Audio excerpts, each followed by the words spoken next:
It's us. We're back. This is Tales from Miniry Village, the Blue Rose RPG. My name is Thomas. I'm going to be your narrator today, and here are my amazing players. Say hello, amazing players. Hi. Hello. So let's start Hi, with everyone. a very quick recap of what happened last time, and then we'll dive right into what we left off on last time. We are in Miniry Village. This is a very small place at the edge of the country of Aldous. We are following the adventures of various members of the Miniry Village Council. We have Blue, the Raven Raiden.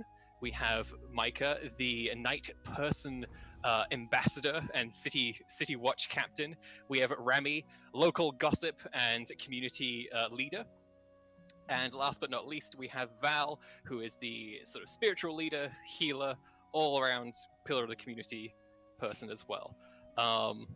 Last time you were sent on a mission, the Action Committee, as you are known as on the council, you were sent to a settlement called Lareva, where you're going to broker a sort of talks, an agreement, getting some kind of communication underway with the local forest folk, who kind of want to know what you and your civilization that you're bringing into this place is up to.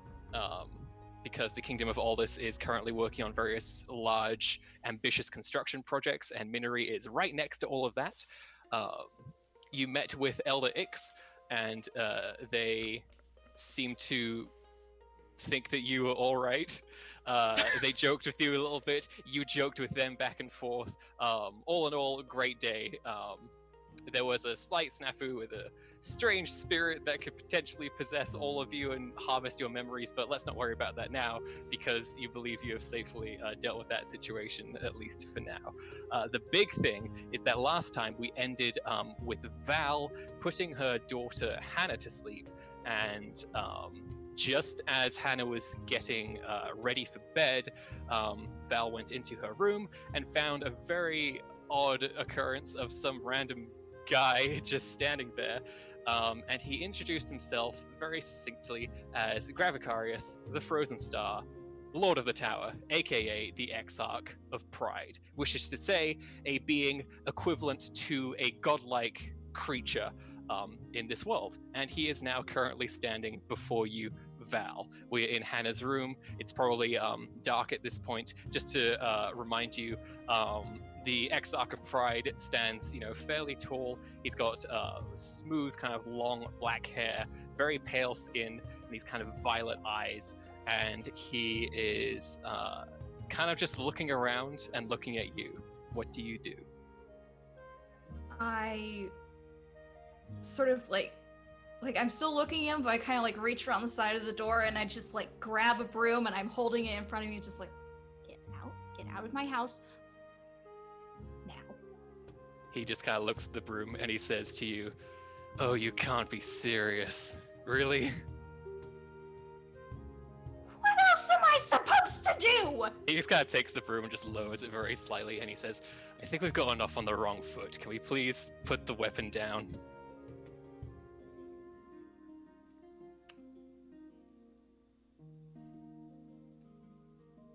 No. Okay, then. Clearly, you seem to think that the broom will make a difference. If that comforts you, then that's fine. It makes me feel better. Okay, that's great. Here's the thing. I'm gonna be sticking around for a while, and I asked around. Apparently, you're a bit of a bastion of charity in these parts. I was told by the villagers that you could potentially help me out. So I think, it would be really hilarious if I stay in a temple for a little bit. So I'm just going to be relaxing here, if you don't mind, for the foreseeable future. I think this room is taken, though, so I'll probably have to find a different one. Do you have a different guest room? Yes, but let's... Excellent. No, but I blocked the door. Oop. We're gonna have to back... Why are you here? I'm on holiday.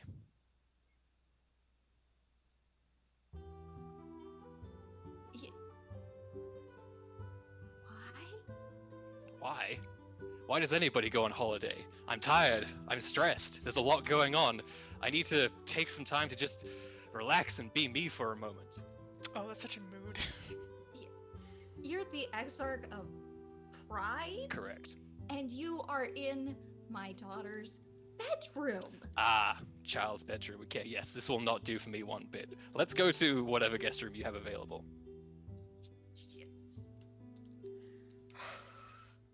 Okay, just... Okay, and I'm gonna, like, just back out of the door. Are you still wielding the broom kind of cautious? Yeah, she's just kind of holding it. Like, she's not really wielding it at this point. She's just kind of holding it for emotional support. Exactly. It's the only solid thing in the world right now. Okay. So, do you just kind of randomly appear in people's homes often? Oh, I didn't mean to... I see how this is quite intrusive. I heard from the village that you really taken folks, host dinners and things like that, so I thought I'd be quite welcome. I was looking for a place to sleep. Knock first. Well, I did. There was no response. Because my daughter was here alone. Ah. Who's your daughter then?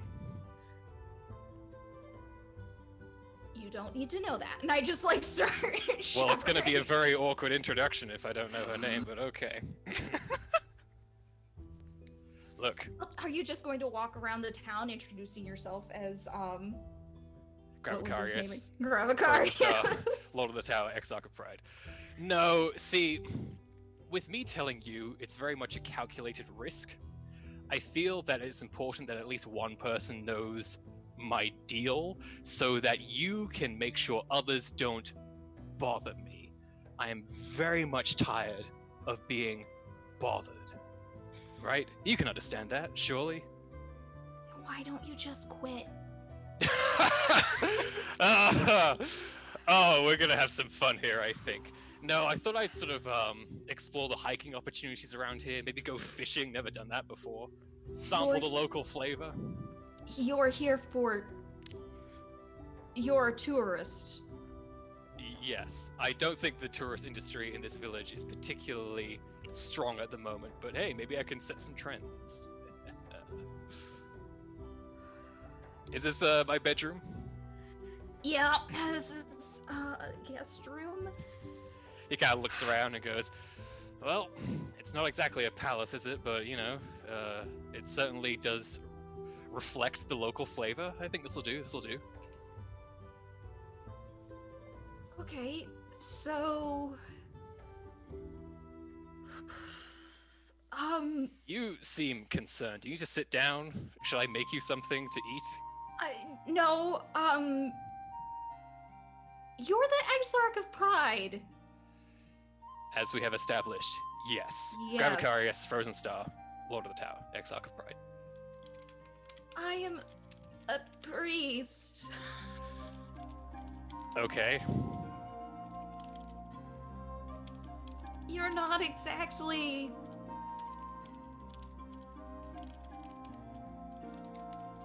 normal? In this situation? No, certainly not. But you have to admit that in a situation like this, it is probably best that things go nice and smoothly. Yeah? Because if you're a priest, I can understand there might be a few reservations. You might be trying to call down your precious gods to come and smite me. You might be assembling an angry mob with their pitchforks and their torches, or you might summon the army of your country to come and destroy me. Well, they couldn't, by the way. That would be a big massacre, and it will not end well for them. But it doesn't need to lead to that. Again, really looking for some alone time more than anything else. And listen, you said yourself, you're a priest. Aren't you here to help members of the community and be there? Why you gotta pull that angle? Or does that not apply to certain people? God, why'd you have to pull that angle? Fine, okay, set the broom down. Don't blame them. They didn't do this. This is all me. blame them for plenty of other things, but no, not for this. It's the code of ethics. It's the whole. Okay. Yeah, you kill people. Oh, excuse me. Name 3 people I've killed. Oh, the silence is deafening. Hey, fine. What do you do? What is your job? My job. I thought you said you're a priest. You know better than that. I don't I want to hear work. it in your own words. What is it that you do in your little palace or whatever, lording over all of your suffering subjects in Kern?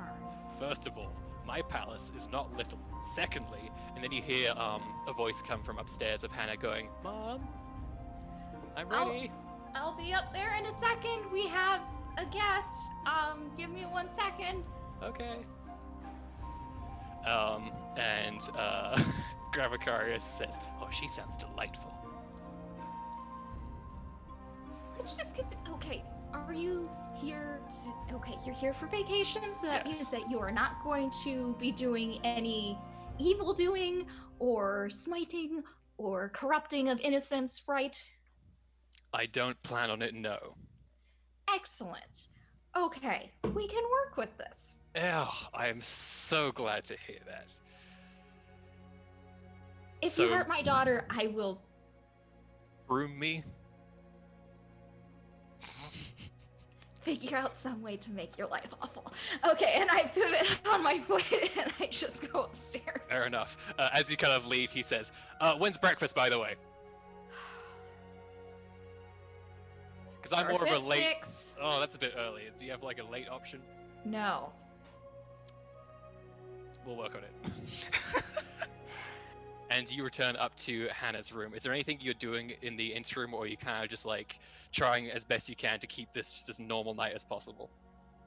I think she takes just like a breather on the landing, just Yeah, that's fair. just gonna say a couple prayers and just think about everything in her life that has led her to this point and just, maybe ask a few why me's. Mhm. And then we're gonna do story time. Then we're gonna do tell me 3 things, and then we're gonna do Tooth Fairy, and it's just gonna be a normal night, and she's not gonna sleep at all. Okay. Wonderful. Okay, so yeah, you have your stress-filled night. Morning comes. You serve breakfast at 6 on the dot, and the new boarder of yours arrives at the dinner table. He looks far more disheveled than he did last night. Kind of hair all over the place, and he has, a pair of silky pajamas on that you've no idea where they came from. And he kind of like stumbles in, and he says, "Oh, it's so early, but I have to say that does smell good." And at this point, Hannah is at the table, and she's kind of like looking up at this person, and it's just like, "Hello." Hannah, this is our guest, and My I'm name going is Elsa. Pleasure to meet you, Hannah. I trust you aren't running your mother too ragged, are you? And Hannah's just like, "No, you have nice eyes." "Oh, thank you. Jesus. I get compliments on these eyes all the time." And he says, "So, what's for breakfast?" eggs, bacon, toast, the usual. Luncheons are packed. Leans towards Hannah and says, "Good rustic countryside meal. I love it." Is that, I don't know if that's a good thing or bad thing. I just flipped the bacon. Lunches are packed. Dinner is usually at 6 or 7, depending on when I get home. General rules. Don't be destructive. No property damage. I have a hard rule of no alcohol or drugs in the house. If you have visitors, keep it to daytime hours only. Fair enough.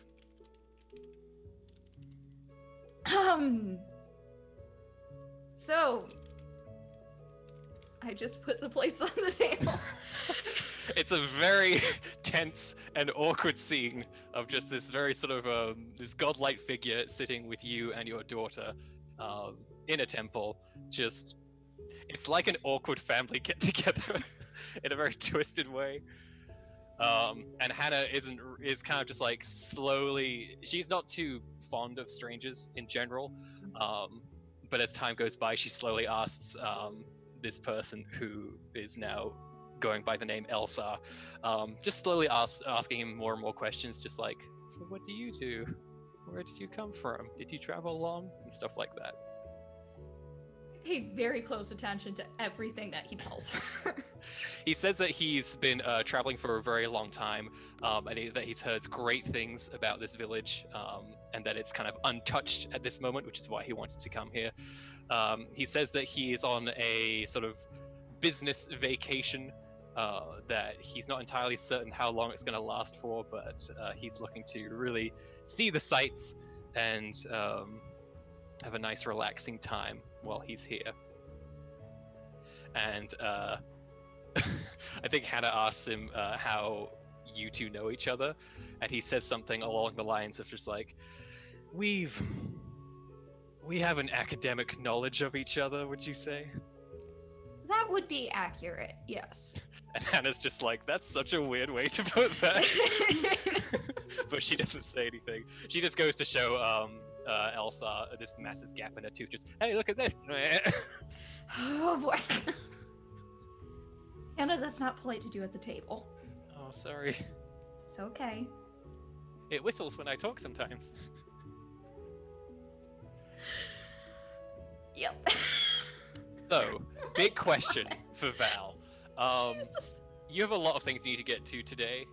How do you proceed? How do you go? So we go through the usual morning routine, and she has like serious bags under her eyes right now. Understandable. And you know, she's being very guarded with Elzar. Oh boy, I think her first course of action is that she gets Hannah ready for the day, and then she gets her out of the house. Okay. So I think she basically just says, all right, we're heading out, and then just like books it with Hannah like across town. Mm-hmm. And because I imagine there's a number of people who care for Hannah in this kind of small community, yeah. That you're able to drop her off with if you need to. Yeah. Now the biggest question I have is, do you do anything about Elsa, or do you just kind of wait and see how this plays out? Like, do I tell anyone who he is? That kind of thing. Oh boy. He would have made it very kind of explicitly clear of just like, just you. I only want you knowing about this and nobody else. Yeah, I think she wants to tell someone because she does not know how to handle this. I also do not know how to handle this. It's a tough situation. Yeah, this is no bueno. But it's like, also, if she tells anyone, like, what would he do? You know, like, yeah. So I don't think she tells anyone yet. I think she's just kind of hope that this all blows over a little bit. It's probably a moment of sort of doubt and confusion for you as well, because, you know, when you speak of the gods and you speak of the Exarch, it's very much in kind of like sweeping metaphor usually. Mm-hmm. And if what this person says is true, they are a literal, real, just personalized incarnation of ultimate evil, potentially.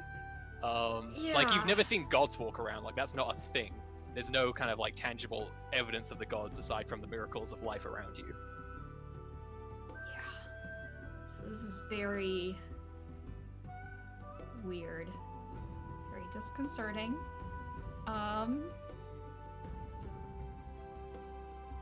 So yeah, she's just gonna play it cool for the day, or as cool as she can. Externally, at least. Yes. Sounds good. Okay, so a few days pass. In that time, I think the Miniry paper is released. I imagine there's probably a big story about Micah the Ogre Slayer. Oh God, no. Oh maybe- no! I specifically got a different quote when I was last week when we were talking through Discord. Micah has escaped a dragon and her brother cried about it at least twice. Oh my God. There's probably a little something in there as well about Treasurer Lizella, confirmed snowball antic fighter. Oh, yes, that one's on there. We got the mercenary's beard.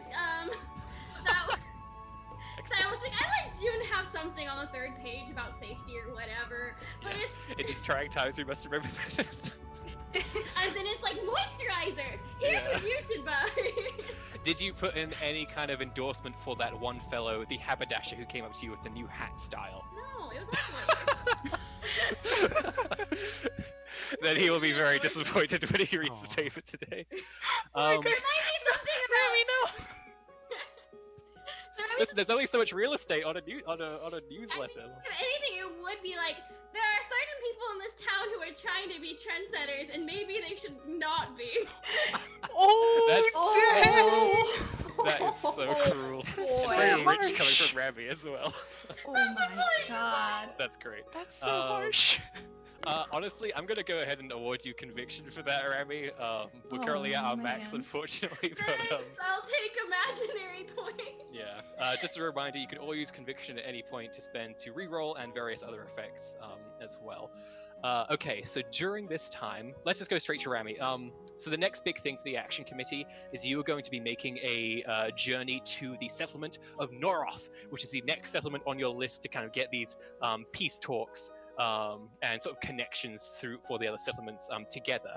So that's going to be happening in a few days. In the meantime, before we get to that point, Rami, what have you been doing in the past couple of days in Miniry? What's been going on? That's a great question.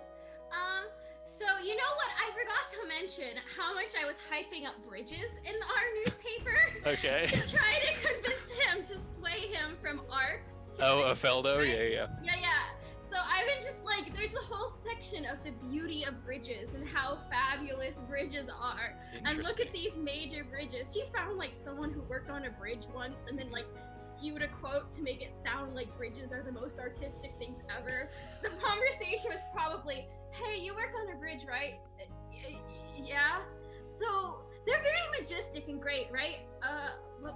No, just say yes. Yes. Thank you. They can bye. be. And just like, so her goal is to try to sway him from the arch to an arch with a bridge. And Interesting. Why don't you make a persuasion test to see how that goes? okay. And I think this will be communication, even though you're communicating via print. I think it still applies. So go ahead and roll communication and tell me what you get. If Rami ever decides to take over the world, she would do it through newspaper, and that's terrifying. 11. 11. And it looks like you also got a stunt point if you would like to Yes. spend that on anything. Which I think for a social stunt, the only thing 1 point can get you is a perfect witty remark to add on the end of something. So Oh wow, that's pressure on me to be ready. it is. So we can just say that the piece, if there are any doubters who are reading this piece, like I don't know about this, you end it with such a flourish, like either the direct quote or Bridges are the way into your soul. where people are just like, yeah, oh, bridges. Yeah. Bridges are the way into your soul. Yeah, totally.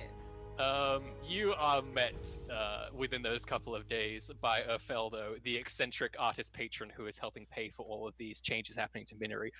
He comes up to you shortly after the paper is released, and he says to you, Rami, I must talk to you at once.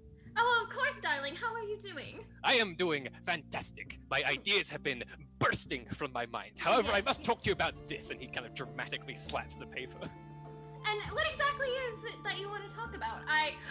Do you have comments on the beard thing? Yes, you know, I think it's I like, actually do want to get one Okay. of these beards. They sound very They good. do. They're very fantastic. I think it's like wonderful on you. absolutely. Oh, you're so kind. But no, this is not what I urged you to speak about right now. Let's see. I thought you and I often seem to share.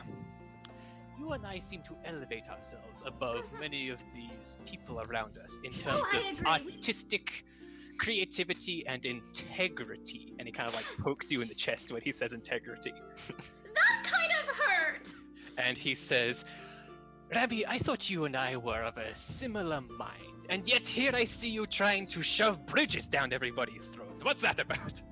Bridges are the gateways to the soul.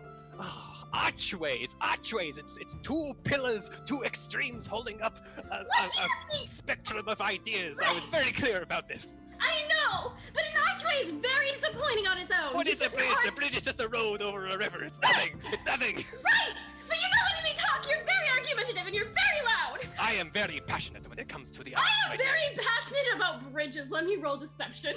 Nobody is passionate about bridges. Please roll deception. Dare you? Did you know that my mother created bridges for her whole life? It's a family heirloom, the art of bridges. It is something she sat me down when I was a little girl and she said to me, Rami, bridges are the gateways to your soul. Bridges show you who people truly are. If you want to be an artist, bridges are the key to that. And that stuck with me. I replay that conversation over and over, and I look at Miniry. We have so few bridges. So you rolled a 19. That's is amazing! You rolled a 19! Absurdly good. Yeah. Oh So you see Othello has like a very stern look on his face as he's kind of watching this theater happen in front of him, and then you see from the corner of eye just a single tear just rolls down his face. Oh my He god. says, Yes! You have persuaded me. You have shown me that there is integrity to be found in a bridge. Here's the thing, we don't have to give up on the archway. It can be an archway connecting to a bridge. A fusion art project. Rami, you are a genius! And he kind of just like kisses you on the cheek and like flings his cape around and says, I have much work to do! And he just storms off back to his workshop. Val is gonna be so happy with me. She was campaigning so hard to Woo! Excellent. So Micah, what about you? What have you been up to over the past couple of days? Oh my god, I'm sorry, that was just so entertaining just now. That was beautiful. I imagine like this kind of exchange between like Rami and Othello like fills the streets with a level of noise that only happens when they clash. I wonder if there's this like, how often does that happen? I have to ask. Do people? Is it like more routine at this point where people are just like, oh, they're fighting again? I better imagine get the even when you're popcorn." disagreeing, even when you are agreeing on things, you're still agreeing. very. It's just so loud. Like dramatic and out in the open. So people are probably getting used to it. They probably aren't happy with it, but it's just like, oh, what can you do? Oh, that is great though. I love it. But yes, let's see. The past few days, she's been keeping definitely a closer eye on Suna and all her requisitioning habits. She has definitely slowed the record. Well, she's followed your orders and gone back to the people she's requisitioned things from and gotten a written account and kind of like a signature from them that says they agree to offer things to the Miniry Watch, and that it is by no means like Flat out stealing. yeah, that kind of thing. So Alright, she's yeah, kind that's of good. she's not as enthusiastic about that particular job, but you are the cap, and so she is listening to you. Yes, cool. And then I think I'll be a little more action driven nowadays instead of just like Okay. hiding under my bed all the time. Excellent.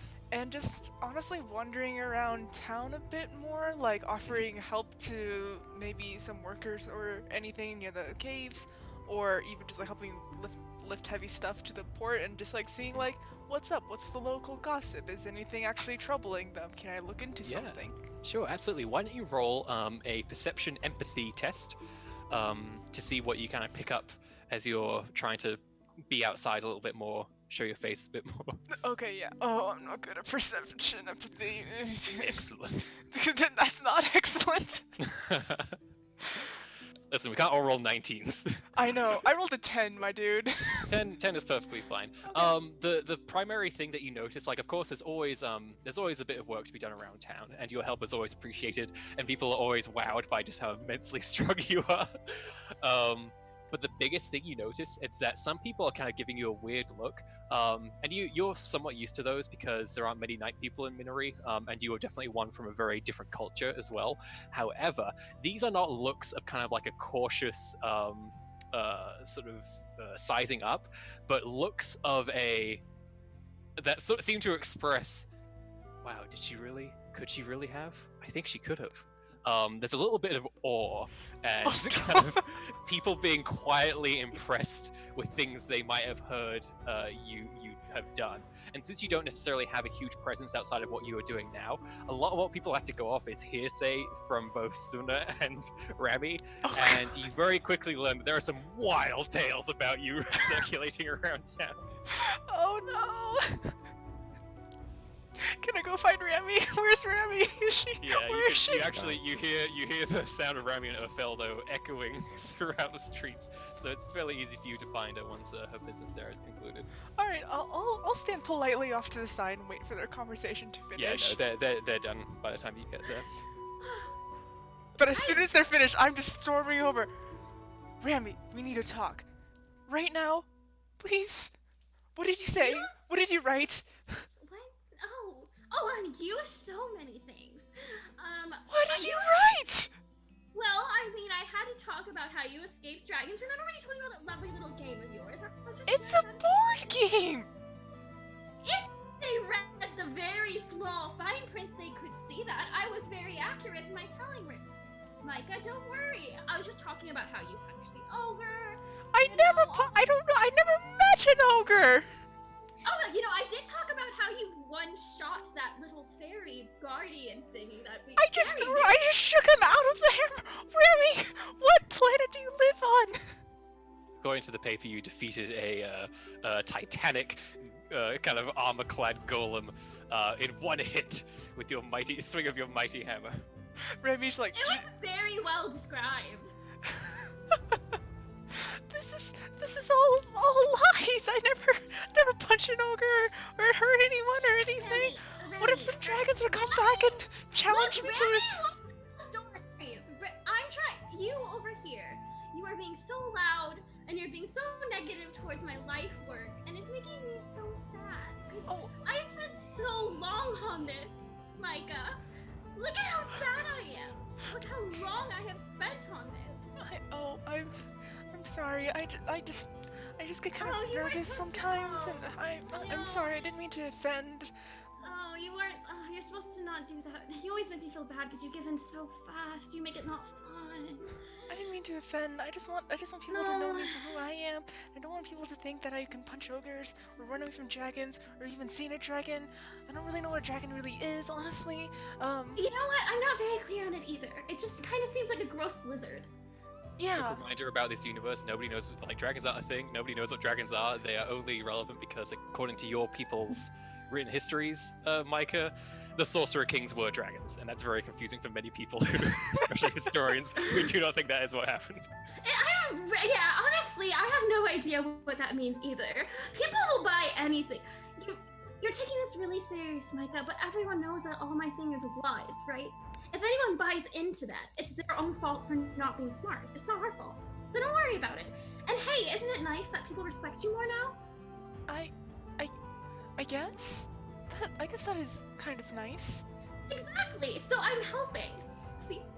Okay. See how helpful I am? Okay, I guess.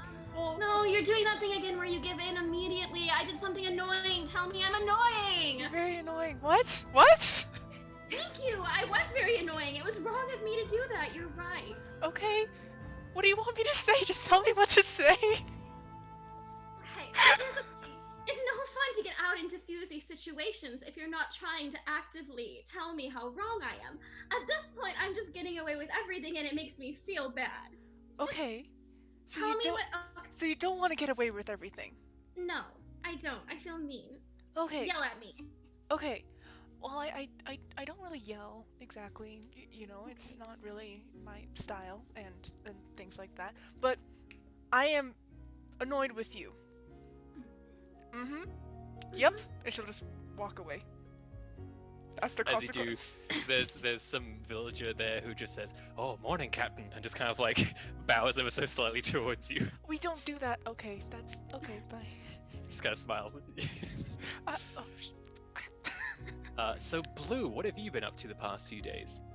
Past few days, I think Blue has just been flying around trying to get a better feel of what people here are about, trying to meet people and see what they do, make sure no one's like burning down the forest or anything, just the, normal things. Excellent. Kind of keeping watch on everything, making sure nothing too bad is happening. Why don't you make a perception check Sure to thing. see if you pick up anything juicy? Just general perception, right? Yeah. Okay.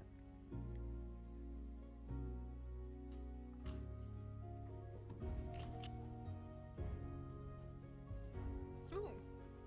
A 15, not bad. Thank you. 15, nice. So the big thing that you pick up on is that I think at this point you're starting to see how quickly word can spread in such a small community like this, because everywhere you go, like you hear it on one end of the town, and suddenly you hear it on the other end of the town. Just the rumors that are spoken, and how quickly they evolve and change from person to person. It gets quite wild. And as somebody who was personally there when you saw Micah defeat the Armor Guardian and such, there are certain aspects of the things you're hearing where it's just like, interesting interpretation. Would you say you're a reader of the weekly newspaper? God damn it. I would take it up to my little nest, set it up, just right there, and just read the paper. Oh, I love that so much. And when you're done with it, you can just make it into more warm bedding. Just more warm bedding. It's my. Hey. That's really cute, though. That is wonderful. I love that so much. Recycling. Yay! So yeah, the newspaper is always interesting because it gives you kind of like an idea of just like, how do these two legs go about telling their tales and doing things like that. Yeah. And you very quickly realize that this paper is not a good repository for, powerful arcane knowledge or anything like that. It's just like entertainment, or Yeah, I you wonder wouldn't- if it's just a parody thing. is I don't know if it's like actually for information and like what's happening here, or if it's just like entertainment, basically, Yeah. which is kind of what I'm getting from this. Testic, I think, is up next to you while you're reading this, utterly disinterested in whatever's in the paper, and kind of just like napping next to you as you go about your reading. Let's see. Val, was there anything else of note you were doing, or was it kind of business as usual, as best you can manage? Kind of business as usual. Okay. Yeah. Excellent. All right. So it comes to the day where you're going to make your excursion to the settlement of Noroth. For this particular task before you, Esmira has elected to not be part of the action committee for this one because she fears, if you recall, Noroth is a settlement of known criminals who are fleeing all this law. And trying to like be in this sort of frontier area where Miniry is, trying to sort of like use the wheel to protect themselves from any who would try and hunt them down. And that's where you're going, yay!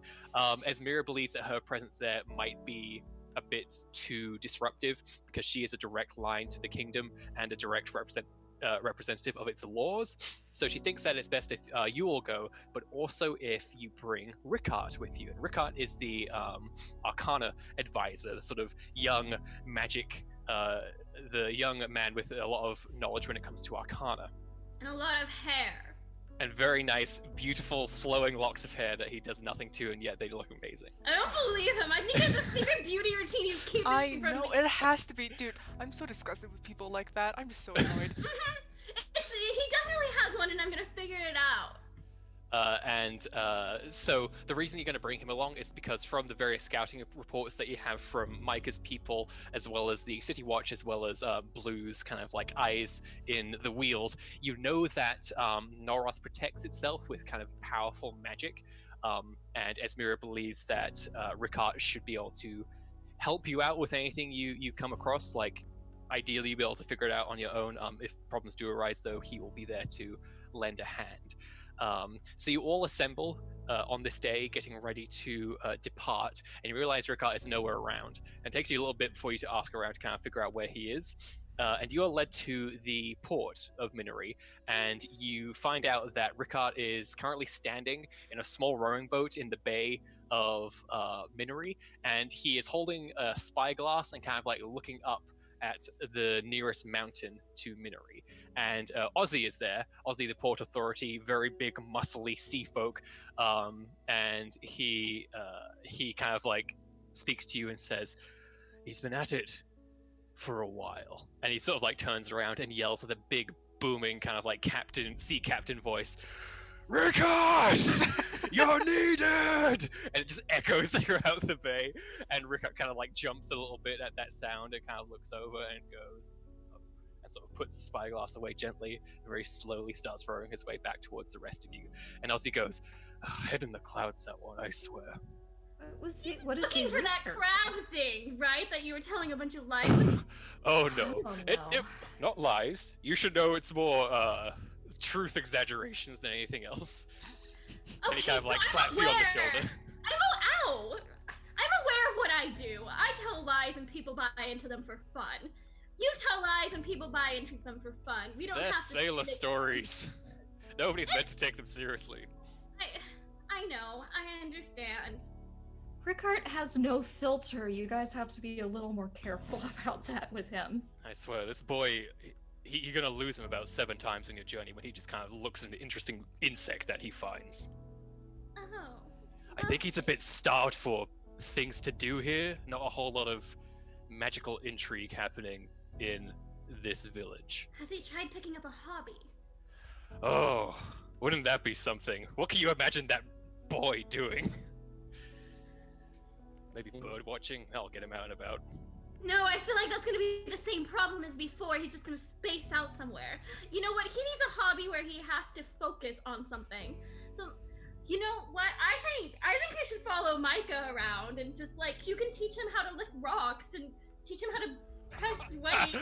I would pay to see that. I think it'd be fun, right? Can we set something up, Rami? Can we get some kind of community event here? Where we just force him to do yes, we can. I am 100% in. Oh. Well, You know, we do it would have a probably be sort very of- funny for the first few seconds and then just be very sad. Well, if we want, we could actually play a game where we take up big rocks and then just throw them as far as we can, and whoever throws them the furthest wins. That Yes! sounds fun. It's like skipping stones, except boulders. I will happily watch you all do that because I'm not strong. This sounds like it's not a good idea for your spines. Aw. Oh, come No. on. Are, God the- let us live a little. You are these make the normal everything so activities that you boring. guys like do? You throw rocks for fun? Is that I like mean- a 2-leg thing there, or? Listen, Blue, you don't understand how fun throwing rocks can be. Is it fun? Elaborate, please. Well, you make a competition of it, don't you? That's true. The competition part's fun. Yeah.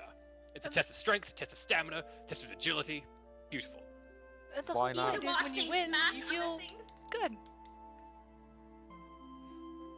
I think. So we're Okay. gonna make Ricard throw rocks. I think that's like. No, don't. We can make a whole guard join in. They are The rest Well, of you uh, see that hurt Ricard himself. is standing behind Rami as she's kind of like loudly saying these things, and he's just kind of like patiently standing there, just watching. Good morning, Ricard. Oh, hello. Good morning, everybody. Good morning. How do you feel about a hobby? Excuse me? What about like an extracurricular activity that gives you something more to do? Oh You no, know, I have no time to waste on such things. How long were you staring at the water, friend? Oh, I lost track of time. Here is your spyglass back, Ozzy. Thank you so much for lending it to me. What were you looking at? He points up at the nearby mountain and he says, "Over the past weeks, I've observed some unusual behavior of the weather patterns around this mountaintop. I wonder if it is arcane in nature. I thought I saw a shadow there. And you all just kind of like slowly look up at this mountain. You see some clouds around it, and it's like... Does it look normal? You can all make perception seeing tests if you would like. Yes. It is going to be Sure. tricky. It's going to be very difficult, but you might be able to glean something. Okay. I feel. I Can think Blue, you're really good at seeing. So I am really good at seeing, and I Oh, think I this have- relates to one of my relationships. I can click on Maybe. see. Oh. Ooh. yes, remember you can invoke your intensity at any point once per session Why did I go twice? to get stunts. Oh, It may or may not. I can't really decide because, I don't know if I should explain it because there's a whole lot of backstory there. Ooh. Um, Oh, where in the mount? Is it? Can I use my family intensity points for this, or is it not the same mountain? This is actually a mountain that your family has not. It's basically the one at the furthest edge of the entire Icebound of mountains. Your family never got that far. Okay, sounds good. Then I'll just roll flat seeing. okay. I think I'm just gonna roll flat too because unless it is actual magic in a mountain, then I have nothing to do with this. Mhm. That's fair. Rami, when did you get so good at Remy seeing got things? an 18, dude. Dear. So Rami, And weirdly 4 good at stun this. Okay, points. Yes. Rami, it is up to you to decide what to do with this information. But you see that kind of like when Rickard mentioned like the clouds being unusual, you do think you notice there is something about the way that they shift and move around the kind of peak of the mountain that seems a little artificial to you. It's a bit uncanny. You rolled very well, but still not quite well enough to get, absurd success. So it's a bit hard to tell what it is, but you definitely see there is something to what Rickard is saying, and you don't entirely know what that means. Why are the clouds fake? And he kind of looks to you and he says, well, I'm not entirely sure if they're fake or if something is manipulating the weather patterns up there, but either way, it might be something worthy of investigation. It could, the potentials of what it could be, it could lead to a catastrophe down the line, assuming the worst case scenarios, and I should probably get ahead of that. Yeah, that's really weird. Ozzy is kind of like that, just going, yes, I'm sure the clouds are very scary. No, they kind of are. He's not wrong. Those are weird. Remy, I honestly can't tell when you're just having a laugh and when you're serious. No, she's being serious. What? All right, well, should we bring it up in the next council meeting? That sounds like a good idea. I don't know You what were we can touched. do about it. Oh, the clouds are artificial and kind of weird. What are we gonna go up there and ask everyone if they're making cloud magic? Like, there's not a Yeah. very good solution. Yeah. You can. Or- We can. As far as I can Do tell, there is something, no sure. easy way up that mountain. It would require an expedition and an entire team equipped with cold weather gear. Yeah, that Someone sounds wings. hard and awful. What if we don't and say we did? Blue, are if you it's something capable of flying up that's- mountains? Absolutely. I've done it before. It's pretty. I can fly, so just going up. Also, the cold never really bothered me. So it'll- Oh boy. Do you want to Sorry, I had say to- that again? Let's go, says Ozzy. Yeah, Ozzy is basically like, listen, I have a big shipment coming in from Rizea. I really need the port clear right now. You all have a job to do. We can talk about scary cloud things later. Maybe we can get some more insights later on. Okay, yeah, we should probably head out, and then the sooner we come back, the sooner we can address, sorcerers up the mountain and all that. Yep. Mhm. It's probably not sorcerers. It's something else, I'm sure. Who makes fake clouds? Okay, other yeah, than no, let's go. sorcerers? Let's just go. Also, There was why- something. Sorry, go ahead, Remy. No, just like why? Why would they want to be colder? That sounds unpleasant. Why wouldn't they want to make it like nice and warm? There's something that you know, Rami, about Vata-An, which is kind of the elf-like ancestry that Rickard has, as opposed to you, Avata Shah, who is more kind of attuned with lava and fire. Vata-An are kind of more aligned with the elements of air, And you know that there is a very small percentage of Vata'an who sometimes feel something called the calling. Vatashar do as well. For Vatashar, it is that they tend to try to seek out places, often subterranean, that are very much in line with the element of fire. And for Vatan, the same kind of thing of sometimes in a very small percentage of the population, some of them feel this calling to go to places that are very high up, kind of enter sort of a bit of a solitude, and it is believed to be kind of part of your ancient ancestry, kind of going back to when the primordials created you, and it's still not fully understood, but you wonder if Ricard's kind of like, the way that he even noticed this in the first place is a part of him potentially feeling the calling. Are you one of those who are into the old ways and likes to go stand in the cold and... Are you having a calling thing?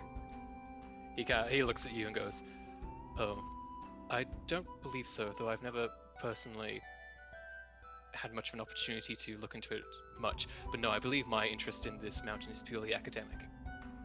Okay. And you wonder, like, is that what they all say? I wouldn't judge you if you were into mountains. Like, you do you. You should live your life the way you want. No, it is simply anomalous to me.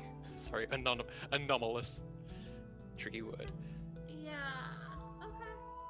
okay. Real quick, before I forget, everybody with the Visionary Arcanum, why don't you go ahead and make your Visionary rolls? And we'll say this has just kind of been the various visions that you've been having throughout the week. What do I roll for that? I always forget. I believe it is Perception Visionary. I don't have that. Wait, no, I do have... I'm confused. I have visions. Do I just click on that? Visions. Do I just click Several. cast spell? Yes. Okay, cool. And if it Spell. says failure, ignore that. Okay. Ooh, Damn, I forgot 8. how many of you have visions. Yeah. Like, all of us except for Micah. Yeah. So once again, Rami, you're pulling ahead here. Oh, good. You get a accurate glimpse of the future as well as awareness to how long it occurs. And something that you see in your mind that's going to be happening today is a wedding. Some kind of wedding. You kind of smell floral arrangements, just like a lot of different flowers. And then you smell smoke and blood. And that's all you get from the vision. Oh, mine are weird though, and I don't know if we can trust that. Yes, you're also now fatigued. Yeah. I'm not gonna bring it up just because of, mine having not been correct before, and just not really trusting in that anymore. Okay. The rest of you have, weird dreams here and there, but nothing that particularly calls out to you or stays set in your mind, particularly. Also, I haven't heard anything about anyone getting married, right? In the village, no. It happens, not too frequently because it's not a huge population, but yeah, you would know. Right, and was it in Miniry or was it somewhere else? You don't know where this was, you just know when it was. Or when it will be, rather. And it will be today.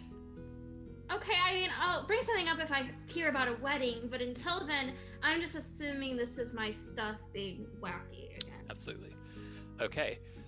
So you set out on your journey. Once again, you're going to have to get all your hiking materials together. You're going to be going quite significantly to the northeast. That's where Noroth lies. So it's probably going to get a bit cold because they kind of lie in one of the peaks. In one of the valleys between some of the Icebinder mountains. And it is going to require you to once again trek through the Weald. Blue, would you please kindly make a survival test for everybody, which I believe is intelligence for survival? Yep. Let's go ahead and roll that to see how well you can help pathfind your allies through this. It goes perfectly fine. It's a bit of a tricky hike, especially towards the end. And you also know that to get to Noroth, you have to pass through a patch of territory known as the Beast Fields. And this is a somewhat infamous area of the Weald because it is a place where Arcana is very concentrated. And it typically manifests itself in ways that affect animals particularly. And so it means there can be kind of unusual things that happen to animals in this area. Most commonly, they become kind of just enhanced, stronger, faster, and all that, a bit smarter as well. And unfortunately, for some of the predators in the area, it means they get much more aggressive and potent as well. You know ahead of time, though, that there is a Raiden who you've never met before by the name of Petal, who you can talk to basically receive some kind of boon or blessing to allow you to pass through the beast fields without being molested along the way. Ooh, I know where to find Petal.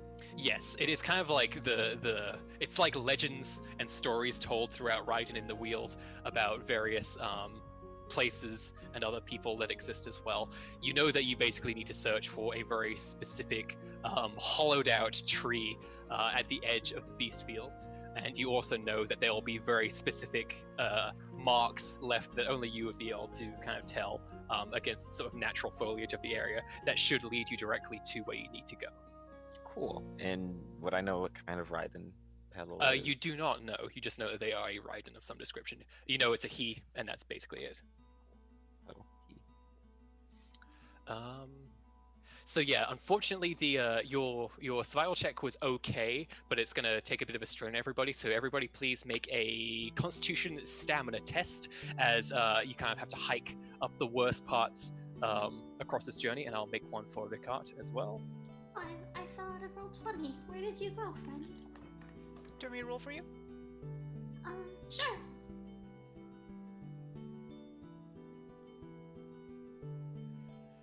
Damn. Ricard got a 14, which could be worse. That's pretty good. That's higher than me.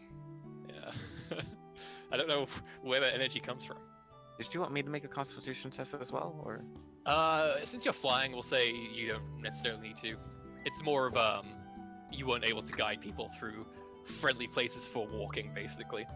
Oh, so I'm so sorry. We're like, oh, that way, and then we're just standing down here. We're like, this is over a cliff. Hold it's on, kind Blue. of different when you're like up here versus down there. So. No, that's fair. Rami, you appear to be rolling as Micah. Oh, she did it for me. Oh, you did it for you. That's right. That's right.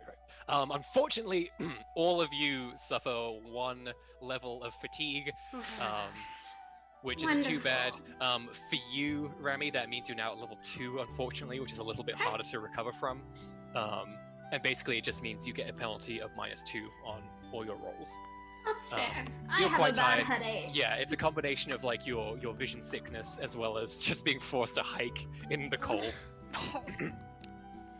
The rest of you get a bit winded, but it's nothing too major. It's just like, can we please stop and rest for a bit? And somehow Ricard is fine. He is as pristine as his hair is. I'm I so hate angry. him. I'm so angry at his hair. I hate him.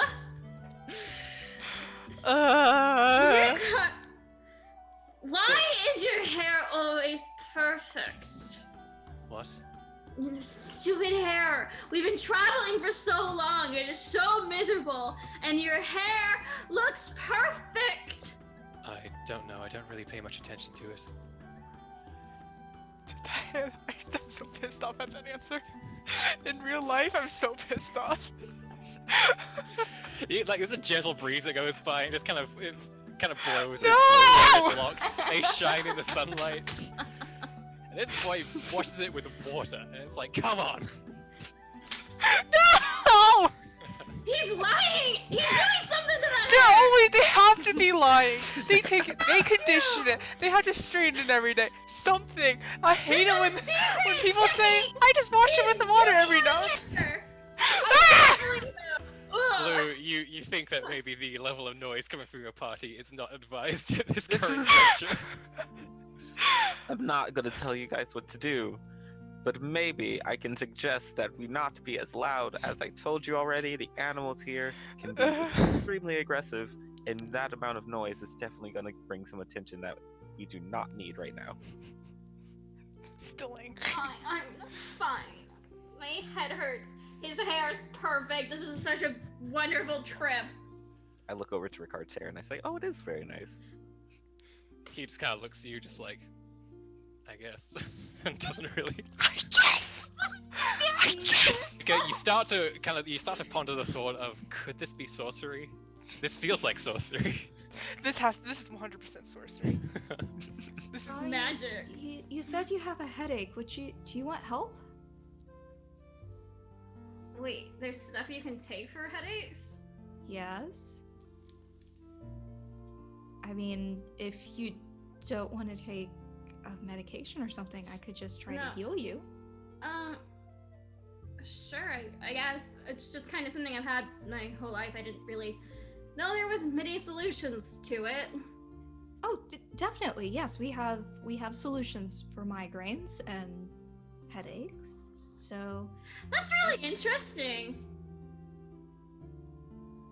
Sorry, I'm just annoyed at someone I know. Oh. Yeah. Oh, okay. Well, let's see what we can do here. Should I just roll for healing? Or is this going to be something I think it's very fair to justify that you carry on you, like, the sort of necessities for ailments and such. So probably like a number of herbs and a first aid kit or something. So I think it's very reasonable that you have something you can just give her straight away. Okay, cool. So I will set her up with that, and hopefully it's going to help. Okay. So, you know. Yeah, so you kind of ingest these herbs that Val gives really you. Chewy. It can be a little chewy. I mean, it's better to take it as a tea. I find that more palatable. But you know, this is good for on the go. Thank you. That was really nice. I mean, have you had these? You've had these all your life, you said. Yeah. Well, we can see if we can get to the root cause of it, so you don't have. Oh, we don't have to go that far. It's fine. It's something I'm used to at this point. And yeah. Okay, just know that you don't have to live your life in pain, and you know, I'm here to help if you want it. Yeah. A few minutes pass, and Rami, your headache goes from bad to extremely bad. It gets progressively worse quite quickly. Do we have to go today? What if we? What's happening? Did you poison me? Are you mad about something? Did I write something in the paper that offended you? We need to stop. We need to stop. Rami, what's happening? I totally understand if I did, because I read a lot of rumors. And I'm not exactly sure which ones I did this week, because I kind of forget. Well, there was quite a few on me killing ogres and running away from dragons and making my brother cry. But nothing too bad. No. I don't know how cool it was. You didn't make him cry because you were mean. I guess, but still, should we go back? Hey, Blue, how far are we? How far are we? You are at the tail end of your journey right now. You just need to go through the beast fields and you'll be there. Okay, I mean, we're so far. It's fine. It's out. Yeah, we're okay. Are you sure you're okay? Do you need water? Should we stop for a moment? Let you take a break? Yeah, a break would be nice, but if you guys are okay with that, just a little one. It's fair to say that none of you have probably seen Rami this vulnerable before. So it's probably comes to you as quite a shock seeing her like this. Would you all just like to basically perch on a nearby log and just chill for a little bit? Yeah, cool. So you can all reduce your fatigue by 1. Val, why don't you go ahead and make a healing test to see if you can understand what exactly happened here, which is intelligence, I believe. Yes, I'm trying to find the thing because I have it. There it is. Ooh, wow, 5 stunt points. Okay. 5 stunt points. Wow. But the total roll was only 12. Okay, 12 isn't bad. It's about average. Yeah, you're a bit stumped because what you gave her is extremely, mild, headache solutions. You've never seen a single person have an adverse reaction to this. You certainly haven't heard of the headache getting worse. But you also know that, like, with medicine, it's hard. Everybody is different in very subtle, annoying ways, and sometimes people can have strange reactions. It's a bit hard for you to really nail down what the problem is. Okay. I am just going to... Would you be okay if I tried to use magic to help? Oh, the last one hurt really bad, and I'm still not sure if you tried to poison me. I would never try to poison someone. I mean, like, I get it. I would understand if you wanted to. I am a lot. No, Rami, that, for one thing, that goes completely against the ethical code that I am sworn to as a medical but practitioner. Do people actually obey that? I Yes! don't know. Yes, we do! What? You seem really upset. I'm doing really great today. My is mad at me. You're mad. No, it's... Card's hair is stupid. It's fine, I pose no ill will towards you, says Rikat, trying to help. Thanks, buddy. Would cutting his hair help, maybe? If his hair is causing you pain? I'm character for 10 seconds because I did not expect you to say that. Wait, sorry, what did you say? If Remy had less headache going on, she'd probably be in hysterics. I'm not that jealous to the point where I'm gonna force him to cut his hair because I feel bad. It is not the root source of my headaches. I mean, do you know what causes your headaches? Is there a certain trigger? Is there... I mean, I do, but... I mean, it... No, it's fine. I look around at everyone and I'm like, if you're worried about doctor-patient confidentiality, I understand that. We can talk about this later. It's okay. It's not a big deal. So you know, everyone who is a bot of both type has magic. I get visions, but they don't really work right, and they kind of hurt really bad. And yeah, it's just not really a trustworthy source when it comes from me. So I mostly ignore them, but the pain really sucks. Yeah, that shouldn't be happening. Yeah, I know that. It's kind of annoying that your guys' works so well, by the way. Oh, Not so, always perfect, full disclosure, Val has no idea that she has visions. She just knows that she Okay. has weird freaking dreams sometimes, and that is it. Well, So that's she's just directed like, to Blue. Yeah, that's just like, you know, mildly annoying. It's not your fault. You're wonderful. You know, I think you're very impressive. And we share a love of shiny things, but Yeah, I'm sorry. It's not as if they're always perfect. I mean, they can be a little bit off sometimes, and I might not get all the information, but they don't hurt, and I'm sorry that yours do. I'm not sure what to do about that, though. Have I heard of anything like this before? Is there anything that's You can ever make happened? an intelligence test if you would like, to see if you Yes. have picked up anything. Since this is like Arcana related illness, can I try to figure it out from there? Like, is that different from I think just... we'll let your medicine ride because it's Okay. not entirely clear if it's like because of the visions or if it's in spite of the visions. 18 with 6 stunt points. Here we Holy go. cow! Blue! Blue coming in Blue! clutch. You're all Magic level word. 1. Like, what am I meant to do when you get even better than this? I'll have to send you on the epic quest to destroy the Sorcerer Kings at this rate. Okay. Blue, let's see. Have you heard of anything like this? Boy, I really don't want to dishonor an 18, but no. This is completely... That might be a hint in and of itself. You have quite extensive knowledge when it comes to visions. You see things through the wheels often in your dreams as though it is a living entity and that you kind of touch certain creatures within it when you have your visions. You have never, ever, ever, ever heard of anything like this before. It is utterly unique to Rami, it seems. Okay. Well, Well, go ahead. no, I was just gonna say I've never heard of anything like this. I'm really sorry. Oh, This is extremely very strange. you're fine. It's normally not so bad. It's just And with really every minute that's passing, bad. it's getting more bearable now, Remy.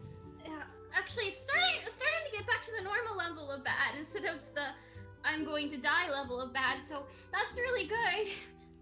So, should we keep going? Or maybe you want to rest here for a little bit longer, and I can stay with you, and everyone else can go and deal with the evil sorcerers, because I don't really want to deal with them. Or, things. Yep. Sure. Yeah, we can just come. I mean, it might be more dangerous. What if a sorcerer comes from behind? Oh God, you're right. Oh, You why know gotta what? do this? Well, no, No, we'll be no, fine. I'm just saying we should stick together. Gosh darn it! Every time I talk to her, all I do is make her sad. No, everything's fine. Let's all just calm down right now. If it makes you feel better, every time you talk to me, you don't make me sad. Thanks, buddy.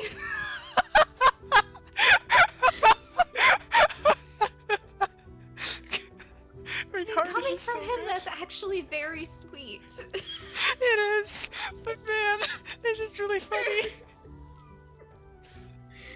You know what? I don't deserve this, but can I just get like a piggyback ride for part of the way? Oh. You're really strong. Sure. I guess. Are Yeah. you sure? I did so many lies, but they were to make you look cool. I don't really care about looking cool. I'm actually a little bit cold right now, so maybe cool is not No, the right that's thing. not what the definition means. Oh, okay. Well, it appears I've misunderstood again. Micah, I think for you, they're probably like, a piggyback ride is, but not as a piggyback ride. You probably know it as like a spider back ride or something. Oh, okay. Oh dear. Do I have to get down on all fours for a piggyback ride, or I mean, I'll do it. I'm just wondering. I mean, I've seen pigs sometimes. They're a bit dirty, so. Help! Would that help? I don't. What? I give up with communicating with her. I can't. She's like holding her arms out really awkwardly, like trying to what does a pig look like? Again, I saw one last week. No. Micah, it's where you carry someone on your back while Oh. standing up. Oh, I see. A spider crawl. I got it. Okay? And with no effort whatsoever, you hoist Rami up. And yeah, Rami, you get a good opportunity to just be like, oh damn, she's so buff. You probably really could punch an ogre. I don't know. I've never really met one before. Me neither. So if you haven't already, you can go ahead and reduce all of your fatigues by 1. Otherwise, you continue on your journey. It's not too much further as Blue instructs you. And Blue, you start to pick up some of the very subtle Raiden marks in the area that are leading you directly to where you believe Pebble resides. And at this point, the sun has really come out. It's a sort of pleasant warmth, but kind of compounded with the crisp cold of this area, and you see that there is a massive hollowed out trunk of a tree that has long since fallen over in some storm, and it is covered with moss, and there's ivy everywhere, and there's sort of like this tall grass around you as well, and you look over to this place and you think, this is exactly where Petal is. Yeah, this looks lovely. I wouldn't mind making a home here myself, but yeah, this is the right way, everyone. And I'll begin to call out in Raiden just speak like normal, like general human language, right? It's not like a Correct. special Raiden language. Cool. I'll just like call it, hello? Is there a Petal here? You kind of like hear a shifting in the hollow log, and like a couple of birds fly up into the sky. And bounding out of this massive kind of hollowed out log, you all see a bear. It's fairly small as well. It's not a big, terrifying grizzly. It is kind of pony sized, and it's sort of like bounding along towards you. It has these sort of ginger markings across its front a little bit, and it is just covered in flowery braids. That's really cute. Oh my gosh. Is it so cute? And the bear, I'll get it real quick up here. I'm just gonna say, the way psychic contact works is it's one person talks to one person in their brain. I'm gonna say Raiden can just do a bit of a blast out to everybody because it's going to get very annoying very quickly if they can only talk to one person at a time. So just gonna say that right now. Okay. So Petal comes out and he says, "Oh, bless my beehive. Who goes there?" Oh. I mean, hello. Hi. Hello. I'm Blue. These are my companions. Welcome to my home. Hello. Hello. Again. And you've brought friends. I have, yes. Greetings, one and all. Hello. Again. Oh, hello. Hello. Hello. Okay. You are Petal, right? I am indeed. Master Blue. My name is Petal. Hello. Hello. Again. It's nice to meet you. Now that we have had the adequate amount of greetings, how may I help you all? You see, me and my companions, we all would like to pass through here, and I You can know see that. that the bed just kind of goes, hello. Oh dear. Hello. Yes, we'd like to pass through the Beastlands without being attacked. Is pretty much the best word for Oh, it. of course. The yes. Beast Fields can be a very dangerous place for outsiders. I am a warden of this area, and it can be quite trying sometimes. May I ask what business you have in these lands? Oh yes, we are going to meet with their names. You're going to meet with the Noroth. people of the Noroth settlement. Yes, we're going to meet with the Noroth settlement to try and establish a relation between them and our village of Miniry. It's just that way, and I point that way with my wing. A settlement? There's no settlement in these lands, not that I am aware of. Am I wrong, guys? Is it not here? Have We been going- came all this way, and there is no settlement. It may be obscured by magic. Is that possible? This would certainly be the place to do it. Arcana flows strongly here. Much like a very pleasant fragrance. Speaking of fragrances, if you don't mind, I would just like a very quick sniff. Of who? Us? Of all of you. All of? Okay, sure. I don't mind. I guess. This seems normal in Raiden culture. I think this is just something that happens sometimes. Yeah. Yeah, I give him a sniff. Okay. Of, Yeah, so Petal comes around and he starts sniffing each of you one at a time. Interesting. Oh, what is that? Oh, okay. Oh, that's moving on. And he gets to you, Rami, and he says, "Your scent is a jumble of smells. Are you hiding from a hunter?" No, I just used 14 different perfumes combined in one to get a unique scent that no one else has ever had or ever will. It's my statement piece. No, it's not contributing. I have had it before I was old enough to use perfumes. Okay. The beauty of a flower's fragrance is that you can smell it without being overbeared by other fragrances. I hope you know this. Yes, but you see, I'm the kind of flower that's overbearing, and I want people to know from the start. Well, you certainly accomplished that then. I know. That's the quote of the I want to be a flower that's overbearing. And Petal kind of like bounds back towards his log and sort of disappears. You see his big bare butt kind of sticking out at the end, and he's kind of his voice psychically echoes. No, it doesn't. As he says to you, "Now all you need is a special boon. Just give me one moment here, and this should help keep you all safe from the various affected creatures in the area. Now you must understand they do not mean to be so mean, but competition can sometimes get a bit lively in these parts."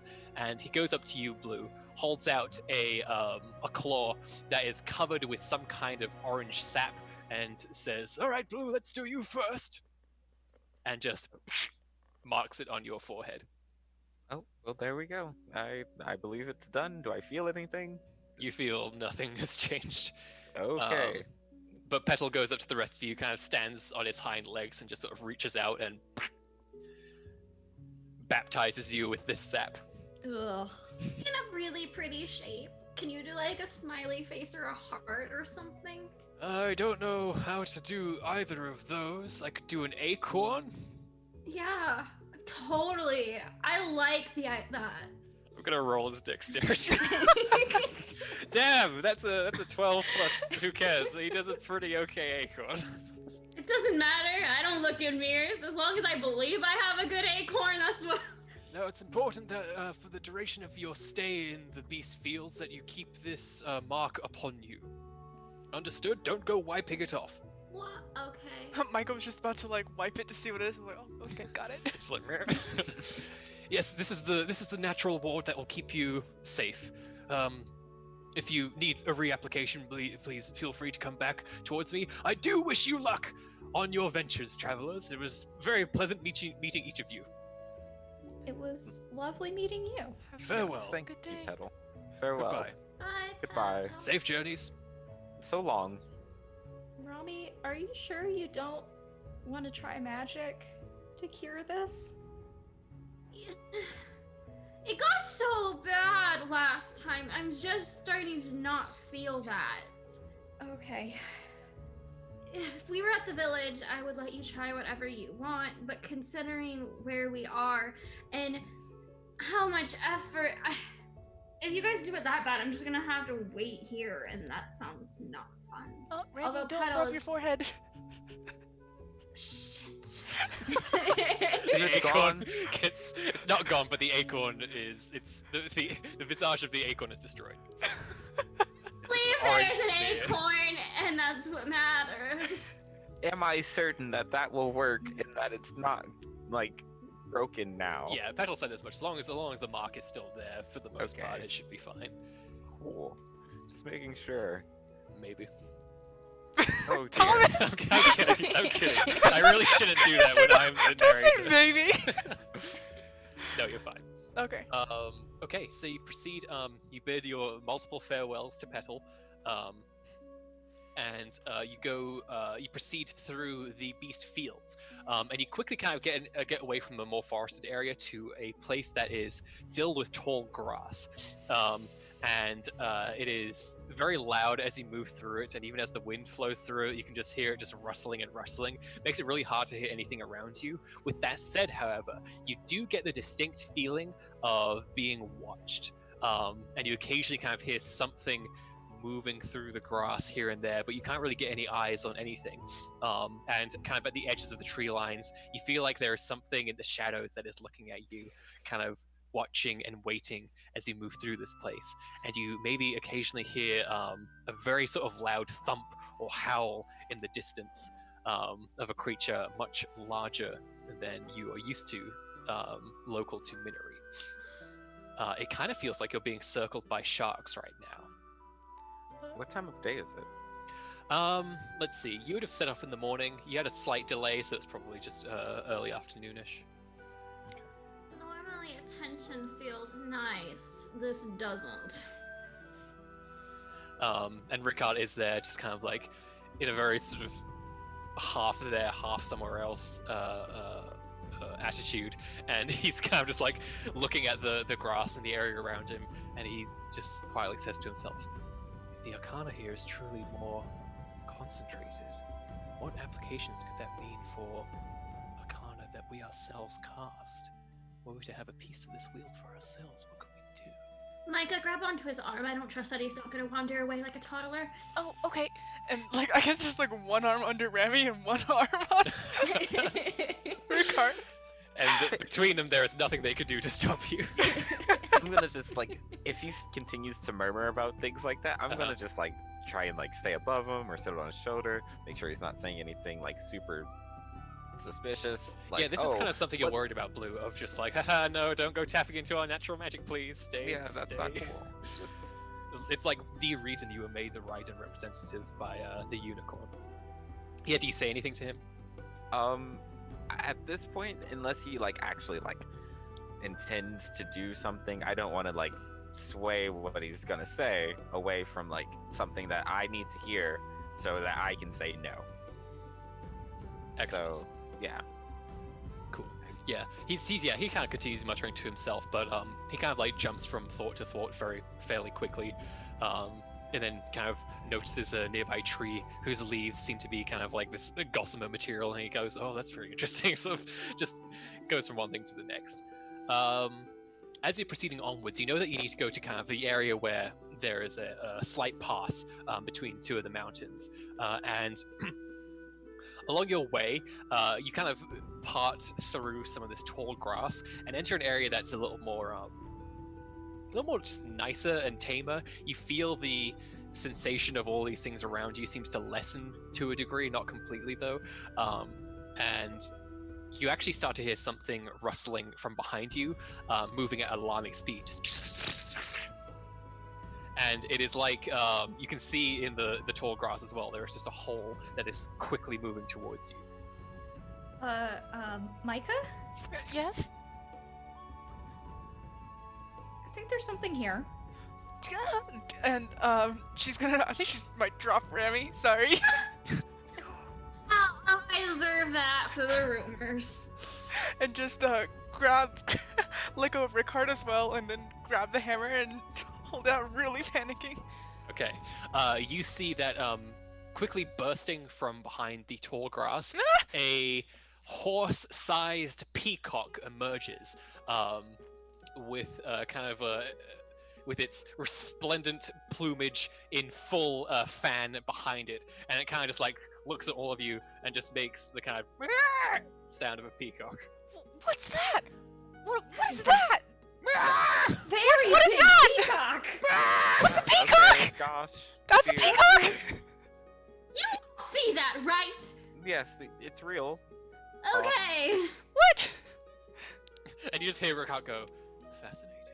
I think we should be fine though. These wards, I'm sure Petal would have let us know if like. What is it? What is a wand? don't What is a like wand? it. Calm It kind of like down. gets much closer to all of you and starts I- sort of like looking around and sniffing. No.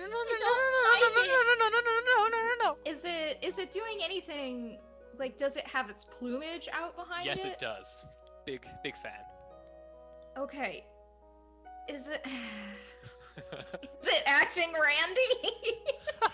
You can make a natural law test if you would like with your intelligence. It's so. Could I as well? Is it actually Yes, Randy? please do, Gray. Is this aggression? What does that I'm Randy seeing? mean? Like random? No. No, it means is it in heat? Is what Oh. okay. Blue. You know that Raiden are typically larger versions of the usual animals. Typically, for yourself, that's not necessarily true. And some Raikats are kind of the size of small house cats as well. But in general, like it is a large wolf, it is a large cat. It is a sort of a more streamlined horse and things like this. Or a pony-sized bear. Exactly. And so you wander just like, is this a Raiden? And you think about it for a second and think, either they are and they're just a bit feral, or they're not. And this is a freaking huge peacock. Val, when it comes to sort of, you've had to work as a veterinarian in Miniry because you are the only medical practitioner around. So you have a vague familiarity with animals and their habits. You are uncertain what this peacock is after. Okay. Oh boy. Is it I just get like the is sense it just that like he looking may at us be- and pecking at us? It's not really Is it- pecking, it's just kind of like looking around, sort of just like moving in sort of awkward ways and just sort of looking at the rest of you. Oh, can you talk to normal animals if it's not a Raiden? Can you just... No, I can't. No, I'm not I an don't animal. think I'm a any of person us can. technically. Let's just try moving. A person, technically. slowly. That's an interesting thing that you just said. I'm gonna try and make contact though. He might be a Raiden. I Yeah, have would you no like to idea. attempt psychic contact? Yeah. Okay. Go for it. As soon as you do it, you sense that there is no kind of like anchor because this is not a person, this is an animal. Okay. Okay. So not So a this Raiden. is an animal, everyone. I think we knew that though. Yep. What do peacocks eat? Can we just throw some seed and have it chase it? Oh, that's a And- good idea. I think Ram just dig around in her Just chuck pockets. some rations at it. Yeah. Just throw it really far. Who's the best thrower? Micah. Mai is so good at throwing. Pass it to Mai and just chuck it. Okay. do they eat apples? I don't know. And she just hurls it. Please make a strength test, Micah, because I want to see how absurdly far this apple goes. I don't know if Gonna we'll go that so far. Strength. Okay, yeah, it was a more measured throw. You just throw it. You hear that it kind of like nestles in the tall grass, and then you just hear something go. Run! I don't think we should run. We should move. Slow. Oh, Micah back just away ran. slowly. We're Yeah, running. no, I'm running. What the hell? The peacock looks over at the sound like, hey, that was mine. Oh, that's really sad. So who Feel all bad is for this. booking it? And I'm booking it. What? This So is Micah just terrifying. starts sprinting away. Does the peacock react? The peacock kind of like looks at Micah and the rest of you, just like, well, what's going on here? I think we should be fine. Let's just move along, yeah, everyone. let's just move calmly. We'll catch up with Micah and hopefully not incur the wrath of this giant displaying peacock. And Maybe, it's kind of like taking some steps towards you as you go. maybe it just wants to be friends. That's always a possibility. It gets close to you, Remy. Do you want to be friends, buddy? Everything's fine. Everything's fine. I should just stay at home. It seems that the more you travel, the clearer it is that this peacock is just part of your party now. Is he more chill now, or is he still No. yelling at all of us? Okay. Have you ever met a chill peacock? Can I? I've never met a peacock in real life. Never Who's met met a one. peacock? What? Me. I It's also a have- horse-sized peacock. Okay, horses Really? are huge. Can I pet it? Like, would it let me pet? Yeah, let me review what the skills are in this game to see if there's like an animal handling. There must be. Let me just double check. I don't have So, it. so I have to It's ask, sad. how are you trying to pet it? Are you doing like Uh, How to Train so- Your Dragon style, like closing your eyes, or what? So there's a communication animals. So I- you can just make a communication test. Okay. Depending on what I roll, I'll tell you. 13 is not bad though. Okay. Yeah, you kind of like stroke its plumage a little bit. It kind of like regards you a little bit, but doesn't seem bothered at all. We're friends now, so no more screaming, okay? I have a really bad headache, and honestly, I will burst into tears, and that'll be embarrassing. So Oh, we're gonna.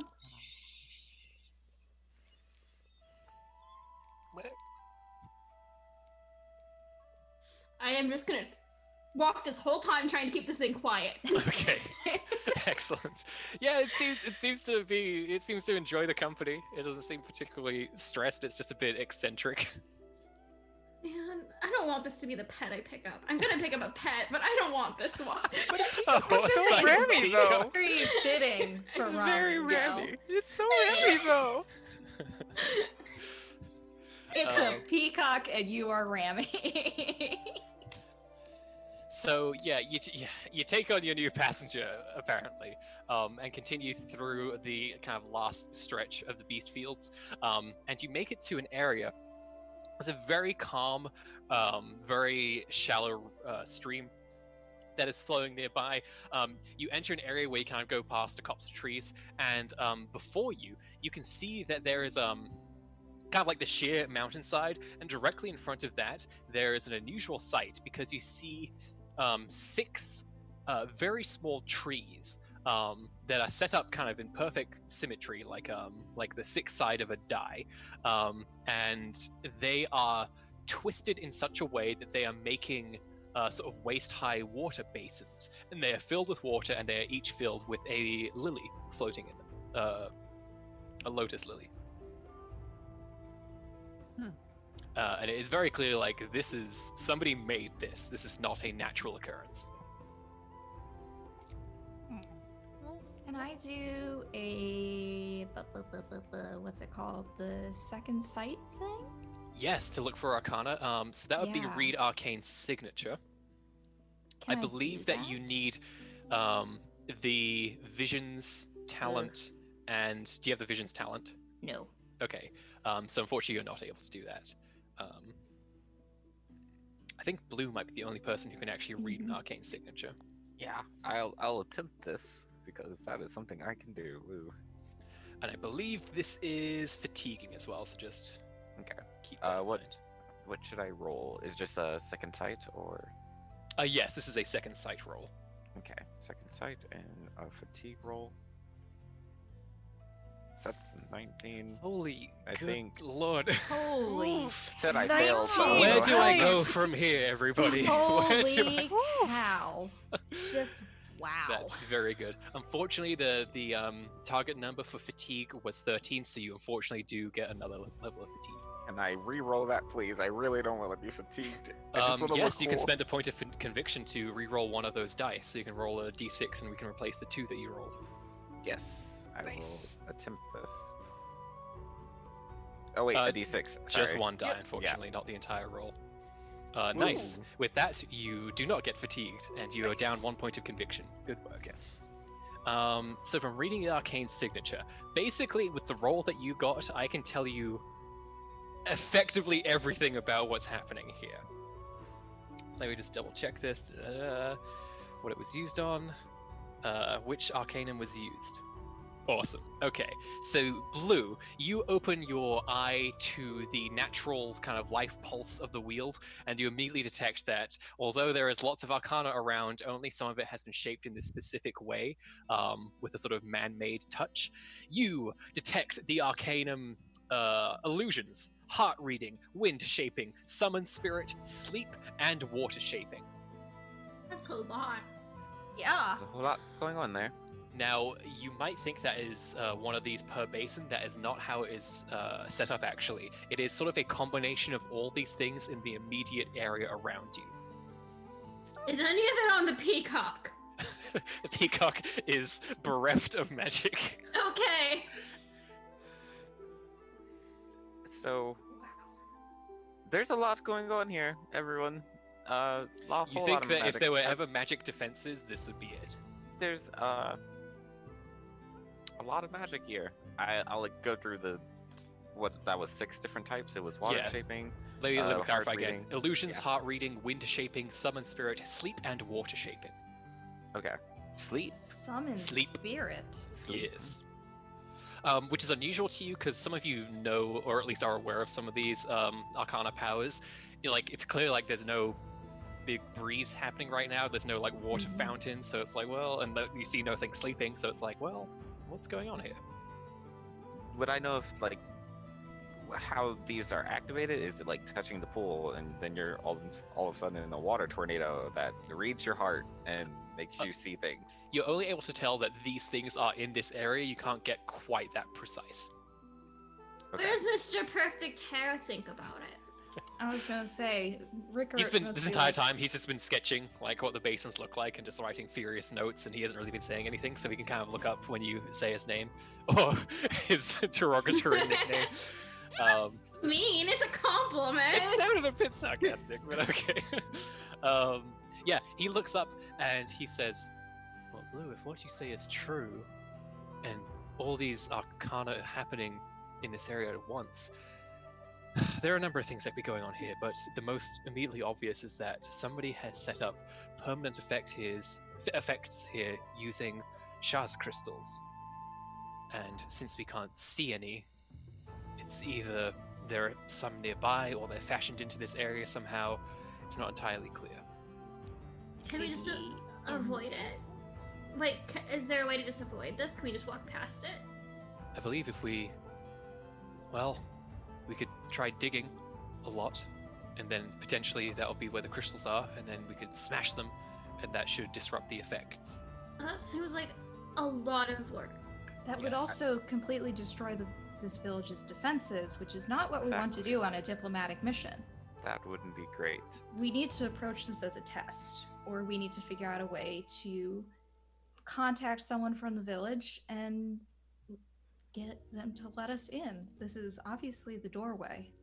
Perhaps interaction with the basins is required. And then suddenly you all just look at each other, and then just like going from one head to the other, then just a big peacock head just on the end. No, shh, shh, shh. So, what do we need to do with these basins? Exactly? Ricard says, "I'm unsure. a test is required. What if we just have the peacock drink it? You absolutely could if you wanted to. Well, No! let's. I'm not. I would like to touch one of the flowers, one of the lotus flowers. The lotuses. Yeah, when you do that, you see that a ripple kind of just like extends out in the water that's in the basin, and you all immediately hear a voice. Clearly magical in nature, very ethereal sounding, and it just kind of like whispers to you all, "What do you seek?" And then you see that each of the lotuses all start whispering. They're just going, and they're all whispering something different. I seek that they talk louder so I can hear them. You can move your head next to them if you wanted to. She's just being sarcastic. Are the other whispers like indistinct and we can't really understand them, or could No, we, you just like... it's just each one is making a distinct sound, so you have to kind of like focus in on one at a time. So this one's asking, what do you seek? You notice that the lotus itself wasn't asking this question; it kind of just extended out everywhere. Okay. And each of the lotuses is whispering a single word. One of them says power, the other riches, the other justice, the other family, the other sanctuary, and the other nothing. Why isn't like fashion in there, or like a really cool hat? Cause I don't know. Dear. I just really want a new hat. And yeah, I think Rickard says, or arcane knowledge. Right, this Those is not options. Think someone's about wants or who would wishes. be coming here. What are they seeking? Probably sanctuary, since what's coming here are people who did something really bad and are fleeing from it. I would say yes, either sanctuary, family, or nothing would be the correct answers here. But there's no fancy hat option, which is No. unfortunate. The peacock starts kind of pecking at your hair ever so slightly, Rami. Sanctuary. I think This is sanctuary great. is probably. Yeah, I the vote best. sanctuary. What do you think, Peacock? We need a name for this guy. What should we call We're him? keeping him. Kevin? Welcome to high fantasy with peacocks the size of horses named Kevin. And exarchs on vacation. It's an up reference. It's an up reference. Thank It's you. been far too long since I've seen it. Oh, I have not It's like seen okay. up. up, brother. Sorry. Yeah, We can't Kevin. do okay. Well, we can't do something that's a clear reference to something else. We'll get sued by Disney. No. But I do like Don't the name let of the something Disney like Corp get a boring, wind of like, this, guys.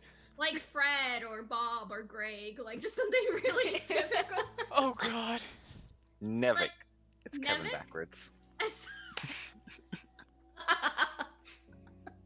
Okay, but here's the problem with Nevik, right? If we shorten it, it's gonna be Nev, which is too close to Nevi. That's true. That's true. That's very true. It's very, This it's is very an loud. important discussion. I like how instead of being like, oh, Trumpet. let's solve this basin puzzle, we're Trumpet? like, what should we Yeah. name this? I love trumpet. I'm trying to. We're naming You it hear the whispers trumpet? getting ever so slightly, you know, but, Like, oh, I Like see. there's You have one just better going- things to do. power, power, power. Renaming the bird. How do you feel about trumpet, buddy? Do you like that? That's close to a yes. It's a very angry noise. Meet you, trumpet. I'm Rami. I It guess. pecks you hard on the forehead, Rami. No. Fine, I won't call you trumpet. What do you want to be called? Help me out. Then it looks at you with just the dumbest look on its face, like none of this was. It didn't know at any point what you were saying. No, I'm sticking with trumpet, and I'm doing. Pecks you again. confetti. Peck. Ow! Fine. Fred. Do you like Fred? Again, just a very stupid look on its face. Your name is Fred. Okay, it's Fred. Okay. It just kinda, like sits down. You're a lot. sanctuary. Yes, I'm gonna touch the sanctuary flower. You touch the sanctuary lily, and the ripple goes out, and then you only hear sanctuary for a little bit, and then the whispers stop, and then you hear the ethereal voice speak again, and it says, "What do you seek sanctuary from?"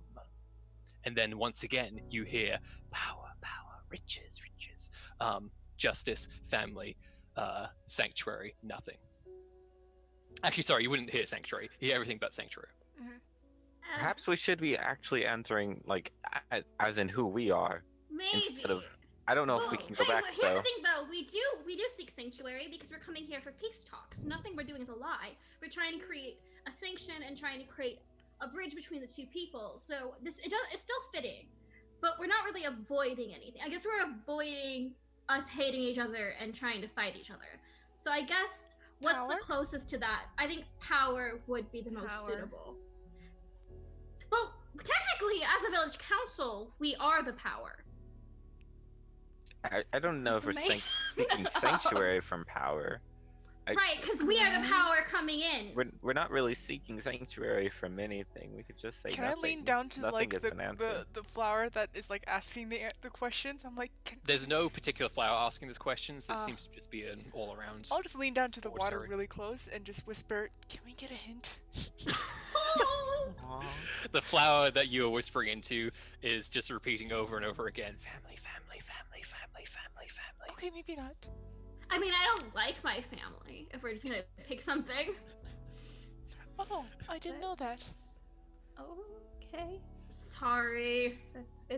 No, it's fine. We just didn't know that about You're you. fine. No. I don't really know my parents too well. They're just regular birds, so.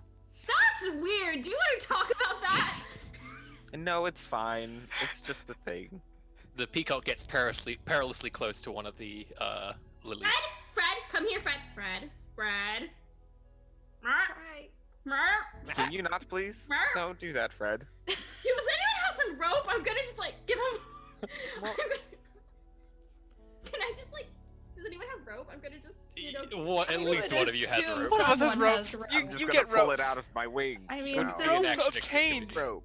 Yeah, it's a I'm gonna T- give Fred a TTRPG. little leash so we can keep him away from this thing. I'll let him go later, but at this moment, I'm just not letting him touch the things. Yeah, he doesn't seem to notice or care. Oh, Fred. So should we pick the nothing one? So just to remind you, your choices are power. So the question is, what do you seek sanctuary from? Your options are power, riches, justice, family, or nothing. Yeah, let's just pick nothing. Okay. Okay. I tap the nothing flower.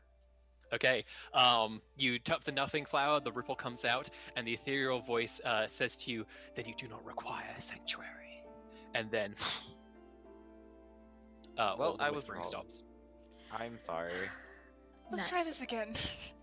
Okay. Is it gonna let us do it again? Yeah, We'll you touch find it. out. You touch it again, and you hear the "What do you seek?" once more. Oh, okay, so we could just keep doing it. So All right, what so do all we we have to do seek? is just like find the right one. We've already tried this combination. Oh God, are we just No gonna like, I Brute don't know, force. strong arm our way through this? Do you want Oh, to? I feel like now that we know that it's not what we actually seek, we can just assume it's who should be coming here, and we know who Yeah. should be coming here, right? It's refugees. So, Right, so sanctuary Criminals. from Criminals. power? Criminals running from the refugees. law. Oh, so Sanctuary. sanctuary from justice? And Yes. then- or maybe That was power on the nose. It's either justice or power, but like or justice riches even. or. Why don't we just keep trying them Well, all? sanctuary from riches. I don't know any criminals who want that. Not that I know a lot Well, of no, criminals. They it's wouldn't someone be who is running- very wealthy Blue- who is. They wouldn't run from riches though. Yeah, I think I I agree. think with Justice Riches is is the a fair cause answer. of it. I'm not gonna suggest another one. I Okay. got the last one wrong. I'm sorry. Let's go Okay. with power first, and then we'll try justice after. We'll just do them both. Boop. So to clarify, you are saying to what do you seek? You're saying sanctuary again. Sanctuary power. Okay, and then Mhm. for what do you seek sanctuary from? You're saying Power. Power. power. Okay. When you do that, the kind of ripple comes out again, and the voice kind of speaks out and says, "There are better places for that." Okay. Sanctuary, the justice this time. Fred, what do you think? Which one would you pick, buddy? It starts moseying over to the lilies again. I let Fred choose. Fred arbitrarily picks riches. That's what we want. What do you seek? Riches. Oh boy. And you just hear the Fred- voice say, "You will find none here."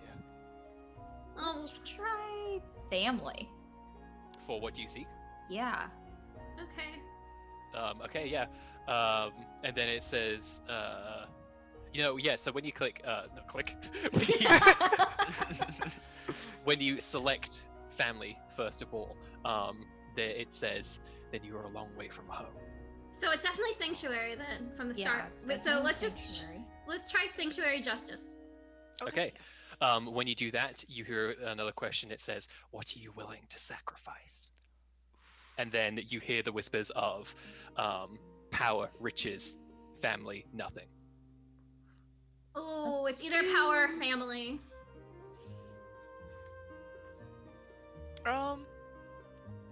Let's Or- try power. Or riches. The guy could have Or, riches. yeah, riches maybe. Like, the guy could have stolen riches, and it's like, hey, you had to sacrifice this, dump that whole know-how, and you can come in. Let's just do them all. Just I pick don't one know and if go. I mean, criminals. I don't know families either that well, but I think maybe families. I'm with you. I kind of think family. Okay. Let's try. I will. Boop. Yep. So you kind of like shove your hand into the lily, the ripple goes out, and then you kind of like feel a strong wind that gets stronger and then stronger and exponentially stronger. Oh, it hates And me. the voice gets angry and it says, let's see, what does it say? Well, first of all, everybody make a strength might test. Oh, this is gonna be bad. Oh, God! We definitely picked the wrong answer I'm here. so sorry, guys. It's fine. I I was with you, and I was wrong too. I think we're fine. I think we're fine. I And think this is the part voice of it. says, "You will find no welcome here." Oh, that's not good. Val, you go flying off towards the nearest tree, and you Ooh. take 2 points of damage. Are you as guys you crack okay? into it. How did you guys roll a 6 and a 7? Blue, you go flying up into the air, and you find yourself completely out of control, and you get a little bit nauseated as you're just fluttered and thrown around. Rami, you get kind of thrown to the ground, but otherwise just manage to hold on before the It wind. probably helps that I expels have you. a really heavy peacock that I'm Yeah, looking you're essentially jet skiing on the end of this peacock right now. This is Rick all. Roach okay? Micah, you feel yourself kind of like off balance and like thrown a little bit, and you kind of like scramble and just like put your hands down on the ground and manage to stay still. The wind goes for a long time before finally resetting. Let's try riches. Let's try riches this time. I appreciate that criminals get multiple shots. Alright, So I you're think... going to do So we're gonna first do Sanctuary, then Justice, then and then Riches. Riches. Okay. Yes. Yeah, there's a sort of a slight sort of moment of hesitation, and then you hear, "It won't be enough." It's power. Then it It's power. It's freaking power. Ugh, Okay. Power. Unless it's nothing. that would be so dumb. All right, we're gonna try power. You Yeah. try again, cycling through again. You try power. There's that kind of pregnant moment of just like, okay, is this gonna work? And then it says again, "It won't be enough." Damn it! Nothing. Like this game. Sacrifice Say nothing. nothing. You try again. You use nothing this time, and then the voice says, "Then you are not prepared." And then water springs up from the basins, kind of swirling up in this sort of serpentine motion, and then a deluge of water kind of like smashes against all of you. I think that's another mic check. Here we go. Where is it? Oh, the strong Where bird is today. might? What is might? Is it under? strength. Strength. Holy beans, Micah. 19. That's literally her only stat. That's her stat. Wow, that's a whopping 5. How much Oh, damage do I rip. take? I don't think you take damage, but I do think you accidentally swallow some of the water and it goes the wrong way, and you are now take a level of fatigue. Oh, for heaven's sakes. Oh. The rest of you get utterly drenched, and the sap that was on your foreheads is wiped away. Oh, no. Yes, bad. Okay, I was afraid that would happen. Okay. Okay, now Wait, we need to hurry. Wait, so Let's- we freaking tried We all need to of the run other- back. No, there's one more option left. I think there's one more option left. Which It What's the was- other option? We tried all of them, Katie. No, it was justice. No. You already used justice on We the already second. we used used Sanctuary. justice. We're That's what seeking we're on the run sanctuary, running from justice, and then we left power, riches, family, nothing. There's So no then other choices. Justice is not the correct answer to Can the we second can we question. hit both? Can we hit both with the other stuff left? Can we just go bang? Can we like double hit it? Can we give it both You at can, the same time? yeah, absolutely. You can try that. Oh, No, okay. you know what? Micah should try it. The rest of us should stand back so we're not in the blast radius. What? Badly affected. Okay. So what am I The trying? peacock makes a motion that looks like it's kind of nodding up and down, agreeing with you, Rami. It clearly isn't, but you can definitely try and pretend Micah it is. definitely feels the peer See? pressure from all 4 of you. Fred agrees. Oh, I. You know you're growing on me, buddy. Oh dear. So what are we doing then? Okay, so we're doing sanctuary, justice, and then justice again. No, we're hitting like the 2 that are left, not the nothing, because what was left was rich. It was. Our richest family, nothing is the. So we're hitting power and riches at the same time. Oh, so it's getting about. We're giving out both. You smart. You smart. Oh, All right, oh, let's try wait, that. give up everything. Hit. No, everything. they didn't like everything, Katie. Oh, they didn't like family. They Okay. You hated start to family. hear a Yeah. strange sound coming from behind you of a sort of No. praying predator. Oh god, we're hitting it. We're hitting the shit. Yep. So you kind of like blitz through the answers before the voice is able to like get its full response out. You just go sanctuary, justice, power, riches, and as soon as you do that, a very strange sensation comes all of you. And actually, no, it wouldn't because you're already soaking wet. Never mind. But revealed immediately to all of you is that kind of on the cliffside in front of you, as though it was there this entire time you just didn't see it, a massive waterfall is now in your vision, and you see a river that it leads into that you didn't even notice was there before. And you see that underneath this waterfall there is a cave. Let's go, Fred. Okay, we're Dude, going. Micah loves caves. Let's go. Finally, caves. Favorite terrain. Caves are way better than extremely dangerous wildernesses. Look at all that sky that. Or Okay. So yeah, you're all running in. Ricard is taking up the rear, and he's kind of saying, "Okay, some kind of complex illusion, perhaps tied to." In. You kind No of like time! pull him along, and he's just like fascinating. Faster. Uh, Is the peacock uh, with us? yeah, you can pull the peacock along with No, you. Fred's been with me. I've been pulling him. Yeah. So Fred Yeah. kind of like is not fond of the going through the waterfall, just kind of goes "Rah!" as it goes underneath. I don't want Fred to get eaten by the scary things. I don't Yeah, trust he looks that. like a plump snack, unfortunately. Very tasty, yes. You do wonder how the hell this thing survived as long as it did. Fred, you are a bundle of questions. It kind of just looks at you and sort of like, you see an intelligence in its eyes and kind of just like cocks its head to one side. This is the first time that he hasn't looked stupid. We're having a moment, aren't we?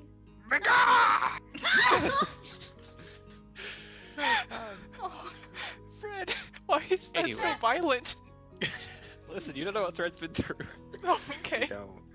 God, I hate that his name is Fred. Choices, Thomas! You proceed into the cave, and very quickly you can see that there are various wooden lanterns, sort of paper lanterns set up along the walls, and going forward you emerge into a more open area that's kind of like a bit of a pit that you're in. You can see there's some sort of raised about 10-foot or so cliffs in this cave system that you're in, and there's a number of different tunnels that come in looking down on this pit that you're now all standing in. And it takes no time at all before you hear a loud kind of crunch come from behind you, and you can see this very spiky tree log that is kind of like covered with spikes falls behind you where you entered. and you're now somewhat trapped in this pit. And you see that standing on the sort of 10-foot cliffs overlooking it come various people dressed in, leathers and pelts, many of them wielding bows with their arrows knocked and pointing towards you. And another thing of note that you see is a very large, very droopy looking dog that is accompanying a woman, a Vata Shah, just like a Rami woman, who she is wearing kind of these bright green poncho tunic, and she comes out and she says to all of you in a loud voice, she says, "And what is your business here?" We are the Miniry Council. We have come to talk with you. What is your business? Why do you want to talk? We would like to establish relationships so that we can both move forward in peace. Make a persuasion check, Rami, and go ahead and add 2 to this because you are being very calm and composed. Don't I have? I'm still fatigued, right? So it's You on are, so you're still going to get -2 to this. So it's just a normal. Yeah, just a normal one. Okay. Nice, 15. So Nice. yeah, you can see that this woman kind of looks at you for a second, sort of judging you. Maybe is a bit perturbed by the giant peacock that you're carrying with you, but clearly, like, there's this flash across her eyes of just like, if they came here to destroy us, this would be the most bizarre way to go about it. So she kind of like puts out a very subtle motion. The archers like relax on the bowstrings a little bit. They still have them. They still got the arrows on them, but they're not directly pointing them at you anymore. And this woman yells out, "My name is Callista. What are your names?" I am Rami Lafred. It's wonderful to meet you. This is Fred. I found him today. He's a lot. Over here we have Blue. Blue is extremely wise and very good at many things. We have Val, who is a dedicated healer. She's wonderful at her craft. And we have Micah over here, who's the strongest person I know. Well, hello. And Rickard as well. Oh yes, Rickard is also here. His hair is gorgeous. It's annoying. Yeah, Callista kind of like looks out to the rest of you, and she says, "So, you've come from the village, have you? It was only a matter of time before the kingdom took notice in us. We need to make something very clear from the start. There are people here that your precious kingdom wants to take away. I would sooner die before I let that happen. Is that understood?" That's very understood, and I admire your dedication. Okay. You may come up, and a couple of people throw down these kind of rope ladders, giving you access to the higher up, close to where they're all standing. Just let it be known, you're going to be watched the entire time that you're here, and if you do anything to endanger my people, you will be filled with arrows. Is that understood? That is very understood, and also I enjoy attention, so this is actually working out well for me. They only send their loudest, don't they? Oh, they very much do. And then you realize, Rami, you're not entirely sure how you're going to get Fred up a rope ladder.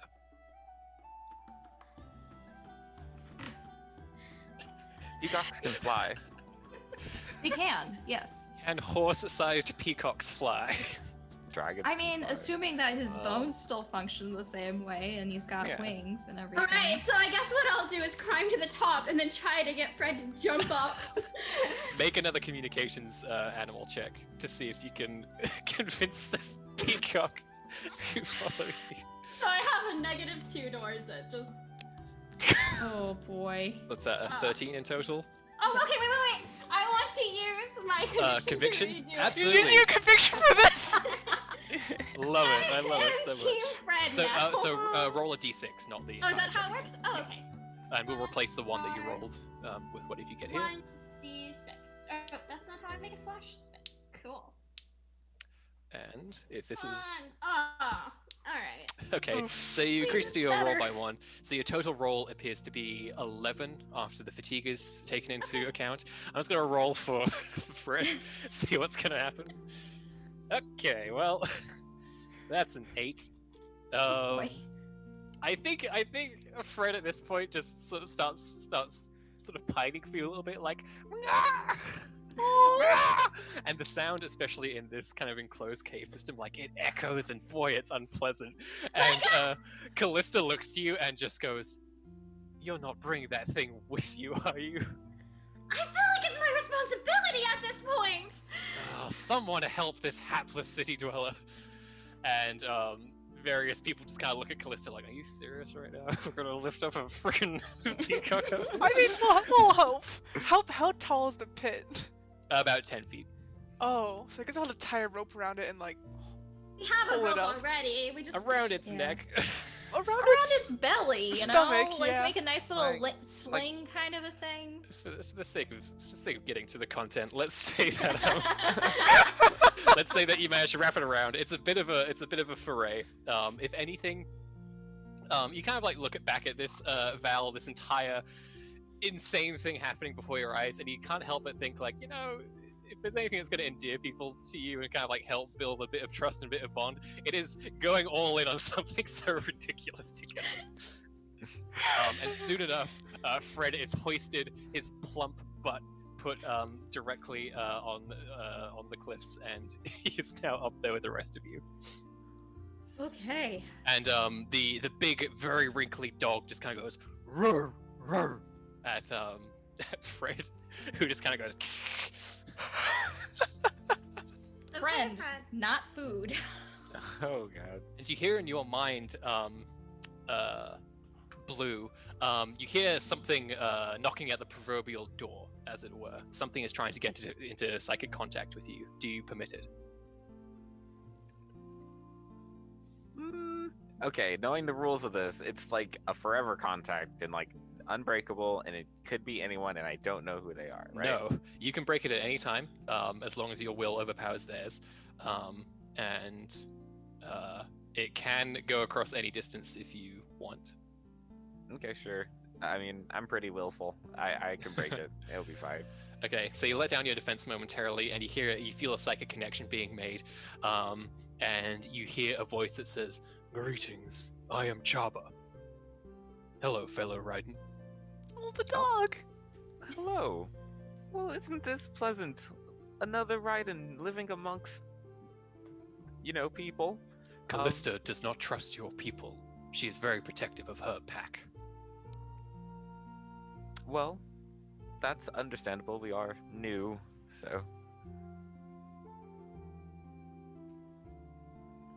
Is there a reason you came into my mind, or is this just like a communication thing, open, talking? It felt courteous.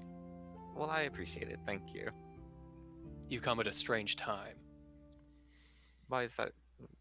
What's strange happening?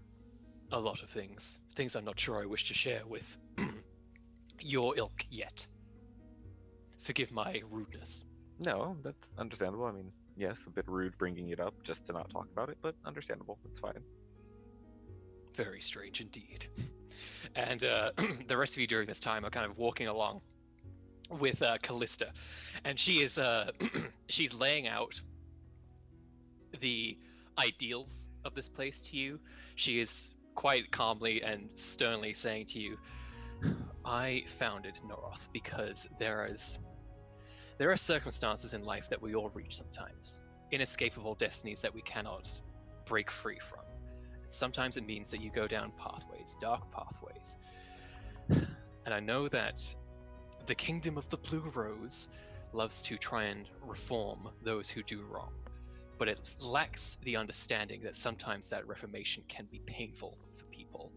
And sometimes it is just so much easier to make yourself scarce, to be gone, to start again, to not have to be reminded every single day of the things that you once did. This is a place of tentative redemption. Everybody here starts anew. We ask no questions except for how much sorcery one's practiced.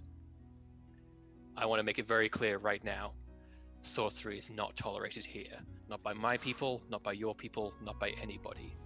I want to assure you that I am very vigilant when it comes to this. Is that That's clear? That is very clear, and I also appreciate your vigilance on that. That's an important thing to watch out for. Very. If all this cared, they would outlaw the damn magic.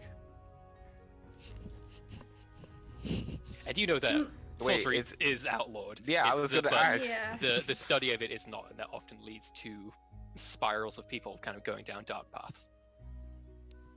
Oh, so the practice is not, but the study of it, of like in a book, is not like burned and stuff. Of like sorcerous objects and things that carry natural corruption as well. It's not a case of jars on where it's burn it immediately. It's well, what can we learn from this? And sometimes when it comes to well, what can we learn from this? It's like I can tell you many secrets, and it's like oh, tell me more secrets, and then bad things happen. Got it. Oh, we get all the cult situations. Yeah, that's an unfortunately, I don't want to say common, but like it is unfortunately what all this is well known for, is that sort of lax attitude that could potentially lead to very bad things later on down the line. Yep. And Callistus kind of like looks to the rest of you and she says, so what exactly do you want from this? Because here's what I see. Here's how I see this panning out. Maybe we can call some kind of truce. Ideally, I would just like my people to be left alone, but I feel like that's missing out on some opportunities that we could both benefit from. I worry about what the future would hold in that situation. How long before all this sends the Sovereign's finest, or its best guards? How long before you tell them about our defenses, about who is here? How long before we are taken away once again and my people are thrown back to the fires they try to escape from?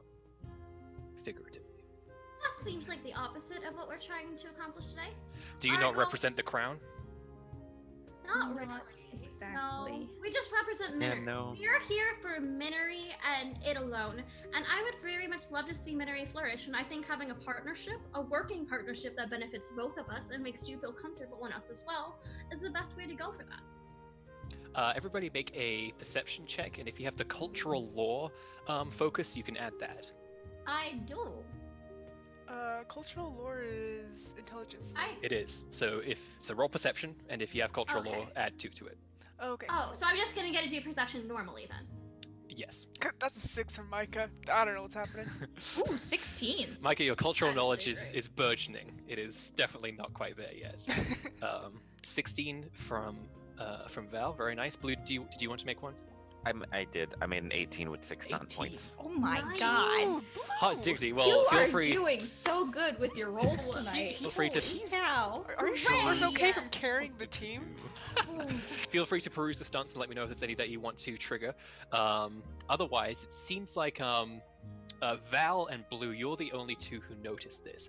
One of Callista's lieutenants or second in command or whatever, one of the women with a massive bow standing next to her, you can see that on her hand she has a mark, a sort of black tattoo, and you both recognize this as a symbol that Aldous puts on some of the worst criminals. And what I mean by that is some of the criminals who have, like, they've attempted to go through some kind of reform with people. Like, Aldous in general doesn't like punish people and throw people in jail. It tries to find the root cause of a problem of why somebody would do something terrible and try to fix that.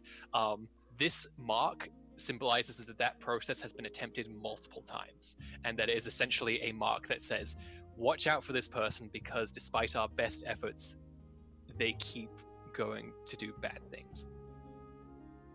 And I think, Blue, you are most familiar with this because sometimes you would have probably seen in the Wheeled bandits who have such a mark. And Val, during your journeys, I'm sure you've familiarized yourself with how that works. So as a side question, so we are underground in a cave right now, right? Currently, yes, you're walking through a tunnel. So how's the architecture? Like, Good is cave. Micah taking notes of just like, wow, okay, I can use this idea, or she's just like, that's gonna collapse. That's also gonna collapse. Well, from what you can see, it's very kind of it seems natural as far as you can tell, and there's nothing here that it's like, oh, I can steal this idea. But there's also nothing there where it's like, oh, the mountain's gonna fall on you unless you do this thing right now. Why don't you just make a intelligence check and add a focus that you think might apply? I don't know. Actually, make it a perception check because you're kind of like looking to see if there's anything of note. Okay, that's fair. So about that black mark, It's not entirely clear. It doesn't necessarily mean somebody did something really terrible. However, it is likely that it does, and they did it repeatedly. We're talking murder, we're talking cultist stuff, we're talking, bad sorcery, all sorts of bad stuff. Would this be a good time to use the stunt that makes me wonder, where it's basically like, oh, I see this, and it makes me wonder about something else, and I figure out more information about something around me or that person? Yeah, absolutely. Yeah. Yeah, if you're doing this makes me wonder. Remind me, does that let you make another test, or Yeah, does it just let you know of another thing? Another test, and then from that I know another Cool. thing. So go ahead and make another test. Micah, with that perception test of an 8, you don't really glean any particular insights, even though this is your natural habitat, as it were. It's very bog standard to you. It's just like, oh yeah, another cave, that you've seen in many mountains. It is very underwhelming to you. Oh, that's fair. Let's see. It does say that I need to use a different focus from the first. So Okay. could I, So this would be seeing, I guess. seeing works. Oh wait, yeah, you or just did seeing, so this would be something else. that it, natural, psychic. I don't know. Those are the only two focuses I actually have. Let's say that this can apply sort of an empathy kind of role. Okay. So To kind of see, communication. like, okay, this person is branded a very terrible repeat offender criminal. But what do I get from their sort of personality and their attitude? And when you look at them, with an 11, you get a sense of devotion and duty to Callista. And based on what she just told you about her sort of zero tolerance policy and how this is a place where people are meant to try and either redeem themselves or just like cut themselves cleaning from their past life, you assume that hopefully that devotion is in that direction as well. You aren't entirely certain of just like, oh yes, this is definitely a good person. Like, you get nothing like that, but it's more of just like, well, they seem to be in following this as best they can. I think they're trying to improve, which is what counts in a way. They shouldn't have done the bad things, but it's okay because they're making themselves better, I guess. Yeah, People it's do not. bad things. It's difficult because it's not entirely clear. Because, like I said, the way that all this justice system works is that it's not like if you do something really bad, obviously there's some punishment involved, but it's more about trying to find the root cause of the problem and just like how did it get to the point where you felt like you needed to steal or you needed to murder this person or you needed to use the sorcerer or whatever. Let's get to that issue and try and solve it best we can. So ultimately, it doesn't seem like it would be the worst thing in the world, but it's hard to say because none of you have committed crimes. You don't necessarily know what that feels like psychologically. So maybe there is a good reason for people just picking up and trying to leave and trying to start somewhere else away from civilization.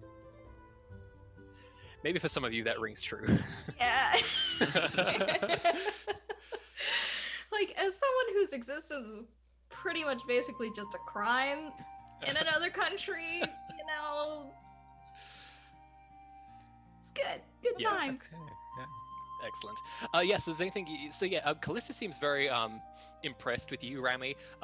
Your sort of eloquence and you're saying all the right things. And she's obviously thought about these situations 1,000 times of just like the worst case scenario that all this comes to her door. And it probably has happened a couple of times. She's probably sent guards home with many broken bones. For the first time, there's a giant peacock, though. Honestly, you get a laugh out of her. Like you can, from the very start, she was been extremely tense, and you eventually kind of erode that enough for her to just be like, yeah, yeah. I think that's a certain flair. Do you just take that everywhere you go with you? What's the deal? This is new. Is it a Raiden? No, that's the scary thing. I just found it like it. It's kind of a neat accessory, though, right? She kind of looks at her ride-bonded dog and goes, "No, I disagree." That's completely fair. Fred's a lot of work, and I'm not sure where the next path is to this. And maybe it's releasing it back to the wild, but it's not when a giant beast is going to eat it. I was making another joke. You hear the dog go, "Woof," and Callista says, "Quiet down, Chaba." Hi, Chava. Okay, I think there is something we can all work together here. I am. Question first, though. You're not having any weddings today, right? She looks at you and goes, "How did you know that?" Fuck. And suddenly that sort of nicety, she tenses again, like comes straight back again. She's like, "How did you know that?" I get visions, but they're usually wrong. That's why I was double checking, because this one's been very painful. And apparently it's supposed to end in fire, but I don't know because I can't trust mine. Good reason. campfire? What are you talking about? No, you like know things it are was going- fire and blood. Are you omitting the blood part? Fire and blood. But here's the thing: mine are not the most trustworthy source. That's the thing. Callista goes wide-eyed and she says to all of you, "Come with me right now," and starts running through the tunnels. Okay. Damn it. Okay, we're booking it. Yep. we're And she's flying giving fast. order to her lieutenants as well. She's like, "Make sure we're safe at the front, and everybody, I want a search party sent out over here. Everybody, check everybody is here," and kind of like is managing. You shouldn't put too much weight in it if it's coming from my magic. She kind of like stops for a second and just gets very close to you, and she says, "I am dead serious about wanting to protect my people. Do you understand? If there's even a hint that something is wrong, okay. I'm going to follow through on it. Okay?" I have. I like Okay. Callista. Callista's really cool. And she looks at Chaba and just goes, "Chaba, I want you to go around the perimeter and sniff anything you can find. I want to know everything that's going on here right now." And Chaba just goes, "Arr!" and just starts bounding away. You see just his skin just flapping all over the place Oh, from the God. momentum. Oh, buddy. And Fred just goes, "Rear!" And Callista's like, "I don't trust you yet," and starts, running through this place. I don't trust Fred yet either. Why is a peacock this big? Oh dear. I think we have bigger issues at the moment, Remy. So, We don't know about anything. If we just don't have a wedding today, then the problem's solved. Not necessarily. yeah, Callista kind of looks back and says, "That's going to be a problem if there's already one happening." And Like right yeah, now. Okay. you run through the Oh. tunnel. It emerges into an area that doesn't make a whole lot of sense because you see a nice kind of foresty woodland area with a night sky with stars.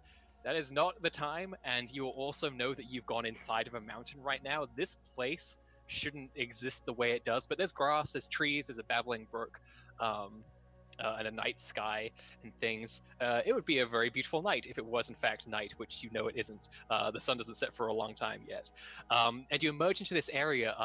There's a lot of it's the full settlement. You can see there's various places where people are living.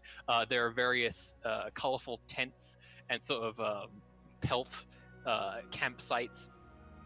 And it's not necessarily the most organized looking place, but clearly it's a place where a lot of people live. There's a few fires that have been lit around. But something you really notice is that there's a lot of flowers everywhere, which is to say there's a lot that have been made into sort of flower braids that have been hung up, and some have been strung across between two trees. And Pretty. it's It's also super flammable. Yep. You'd see that it is clearly sort of a decorations on a budget, but the flowers are very pretty. They smell very nice. So they clearly did the best with what they had. I actually really enjoyed the design process you went for this. It's gorgeous. You did a wonderful job setting it up. Yeah, and kind of like you go past some of the huts, you kind of look again, just like, "Oh, that's really flammable. That's really flammable. Oh, that's really flammable." Oh. Was Can there I- something blue? Yes, I just want to look at this and see, like, is this the stealing of natural magic, or is this just like cool human magic that they did? Yeah, sure. You can make an Oh. intelligence, natural law, or arcana check, and that goes for any of you. I think Rickard is thinking the exact same thing right now, so he'll do one with you as well. Oh, Rickard. Oh, honey, what happened? Buddy. He's too Distracted by enamored a by flower. something. Yeah. Or like Fred just like swatted him in the face or something as he was mid thought. Let's see. So Blue, what did you get? I got a 10 with 2 stunt points, so I'm gonna use the 2 stunt points on my Arcana thing to make it a 12. Okay. You have heard rumors and legends that the wheel is capable of doing things like this. You have not personally seen anything of this nature. You believe it to be a natural occurrence. You could be wrong. Okay. Cool. I mean, it's not. This doesn't seem too troubling. They're doing good things. This is fine. We're fine. So you see that kind of in the center, or rather at the edge of the more wooded area of this campsite, this settlement rather, there is a gathering of people. And, there are 2 people standing with a person officiating. And these 2 people appear to be going through a wedding process right now. And Callista kind of like gets you all to stop. And she kind of like mutters to herself, "We are not ruining this perfect day. We've been waiting too long for this." And she kind of like turns to you and says, "Was there anything else?" I give her the complete rundown, and I stress again that my stuff can be very faulty, so. And she kind of says, well, I hope so. And her sort of guards go around looking for problems. The wedding itself goes on, and you stand around for about 5 minutes, about 10 minutes. And during this time, you know, Callista is obviously looking around, seeing if there's anything amiss, but ultimately nothing seems to be going wrong. It all seems good. And she even kind of like starts to just chat with you and says, big one's Mordry. She joined us a while ago. Ex-bandit. Ran with some of the Icebinder groups around here. Decided that there was a better way. She's the kind of thing Sorry, what? I like her tattoo. It's a neat design. And yeah, Callista says, this is the kind of thing I'm talking about. She was raised by people who preyed on those who were fleeing from Kern. Her only childhood was hunting refugees and shaking them down for everything that they had. She didn't know any better. But where the law comes in, it doesn't really take that into account. And so hopefully you can see that this is the kind of place where she can find some modicum of happiness. And Callista points at the other person getting married and says, that's Reika. And you can see that the comparison of the silhouettes of these two people is very stark. Mordry, very tall, very muscle-bound, big hair kind of like up and flowing down. She's a human. Seems just like she's definitely lived in the mountains for a long time. The person she's getting married to is about 5 feet tall, very thin, looks a bit emaciated, if anything. And from a distance, you can see that she has like very, you know, dark exhaustion rings around her eyes as well. She does not look well at all. And if you want, Val, you can make a healing test with your intelligence to see, whoa, something's not right here. Yeah, and this kind of like very small, very tiny framed woman has like very short hair, but it's got some, you know, flowers woven into it for the big day. A 17. Hot diggity. 3 stunt. Hold on. What can 3 give me? Well, while you think about that, I'll tell you that you recognize from a glance the symptoms. It's quite obvious. This is a person with corruption, and very bad corruption at that. Which means this is a person who has either practiced a lot of sorcery, or they have done a lot of bad things in proximity to corrupted objects or places. And from kind of the sunkenness of their features, you can tell, oh, they went down the rabbit hole hard. She's in deep. Yes. They're in deep. And you know, like, that's a very hard place to come back from. I'm gonna turn to Callista and I'm just she is unwell. We are aware. Reika, she was a little scamp, apparently. She went around stealing things because she thought it was fun. That's all. The little girl just took some enjoyment out of taking things that weren't necessarily nailed down by everybody around her. Soon enough, she got a little bit of notoriety as a thief. She loved the thrill of it. And then, from there, things escalated. On the run from the law, she found herself helped by a group who didn't necessarily have her best interests in heart. A shadow cult. She got in with these people. And once you're in something like that, there aren't a lot of avenues to get yourself out of it without...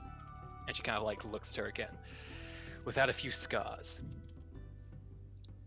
Now you know me when I say I do not permit sorcery here, one bit.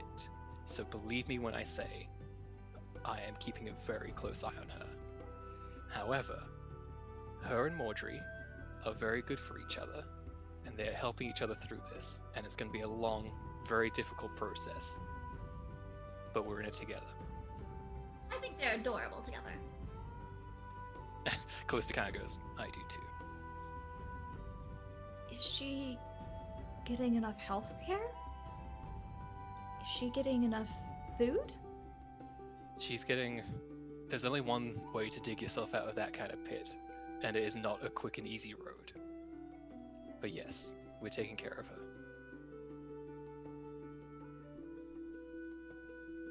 Well, nothing's on fire yet, so.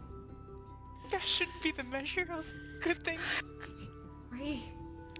Yeah, Killis kind of like turns to you all and says, well, it seems like hopefully things aren't quite as bad as they seemed.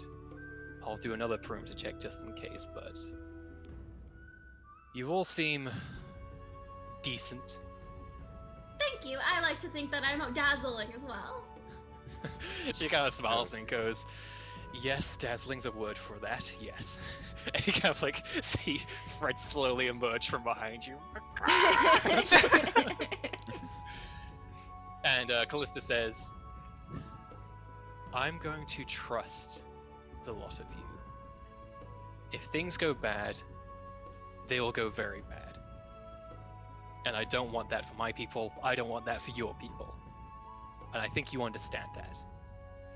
So if you do get some of your kingdom people breathing down your necks, trying to get information about us, about trying to find out where we are, what we're doing, who we are, kindly send them on their way. Of course. Far, far away. That's easily enough. I mean, I've only seen a village of people very invested in flowers. That sounds super boring. Then you hear the sound of as two flaming arrows hit two separate huts that are built in the area, and they immediately ignite with Magic. magical Magic force. time. Okay. Can I do magic, please? Let's take it one step at a time. So Okay. Blue, you leap into action. You see fire, you put out fire. That is your mode right now. So you that flutter over yes. to the flames. What's everybody else's immediate reaction? I'm not a fighter. I duck. Noted. When you do that, you can see that Fred just kind of like mimics your motion, just ducks down behind you as Good well. friend. Good friend. Oh. What about Micah? She'll also duck, and then whoever's just a little slower at reacting, she'll just pull down with her. Okay. And what about you, Val? Okay, so Oh, we're looking... it's Rickard. Oh, it is Rickard, isn't it? Boom! Boom! His hair gloriously blows in the air as he gets dragged to the ground. I hate his hair so much. His hair's And he too... does that thing where he looks up and he should be all disheveled, but he looks like an elf from the Lord of the Rings, of just pristine and perfect, even though you just dragged him to the ground. I'm so angry. Val. Oh boy. Okay. So we're looking at this. 2 arrows hit 2 separate tents. Yes. Okay. So there's still the gathering. Like, are they in between the tents? Like, does it seem like... They're a bit of a distance away from the tents. The tents are kind of between you and the wedding itself, but off to the sides. Okay. Does it seem like the wedding party has noticed the Yes. flaming tents? There's a very quick kind of Okay. like reaction. Clearly, a lot of people here are fighters. Some of them are not. But they're also caught very unawares. So people are moving quickly. Okay. Chaos is about to Then- erupt. God, there's gotta be something that we can do. Can I try to see where the arrows came from? Yeah, make a perception seeing test, and that can be your quick reaction to this situation. Could I perhaps do perception searching? Sure. Eh, Yes, that is okay. perfectly applicable. So I forget that's searching exists. 12. 12. Let's see, because these people are technically hiding. Let's see how good they're hiding. So you don't notice a person who has like released these arrows, but you do kind of dial in on exactly where the trajectory came from. It kind of left a sort of a blaze through the air that you're able to follow back to a source. Okay, I will just really quick just point and shout that it came from there, and then I'm gonna duck down with the others. Okay, so a few things are going to happen, so I apologize if I steamroll a little bit here and there. But quickly... Question though, was that a surprise round? Since 3 of us have the visionary thing, so we might. We haven't really entered initiative yet. Okay. So I can say Just no, double but checking. That's well done remembering that as a thing, because I completely forgot that was a thing. So yeah, a lot of the sort of the wedding congregation sort of like scatters. Some of them trying to put out the fire, others reaching for whatever weapons they have nearby. The two brides, you can see that Mordry, the big one, immediately just like wraps herself around Reika, the tiny little thing, and like tries to keep her safe. And you can see that they both look towards where the arrows came from, and there is a figure that emerges, and then two more, and then two more, and then two more. And you can see that a number of sort of humanoid-looking people who are wearing these sort of grey hooded cloaks emerge. Some of them have a couple of Callista's people held at knife point. Some of them are knocking new burning arrows, and there's one at the front who is sort of stalking forwards with a very sort of with an air of confidence about him. He is a sort of a slightly portly looking man with very sort of shaggy, unkempt hair. And he has sort of very severe eyebrows, and he's sort of looking towards Mordry and Reika, and he just yells out, "Mordry, Mordry, Mordry, what are we going to do with you? You can't just leave us behind and expect that that's that. What were you hoping to gain from this farce of yours?" And you hear Mordry yell out, "I'm done with you lot!" And she says, "I don't know how you got here, but if you don't leave, I'm going to beat you with..." And she kind of like looks nearby, and she grabs the what's the wedding bouquet called? A bouquet? A bouquet? Okay. She It's grabs literally the just a bouquet, bouquet. and she says, "I will beat you to death with this bouquet." And this gives you all the opportunity to do something. What would you like to do?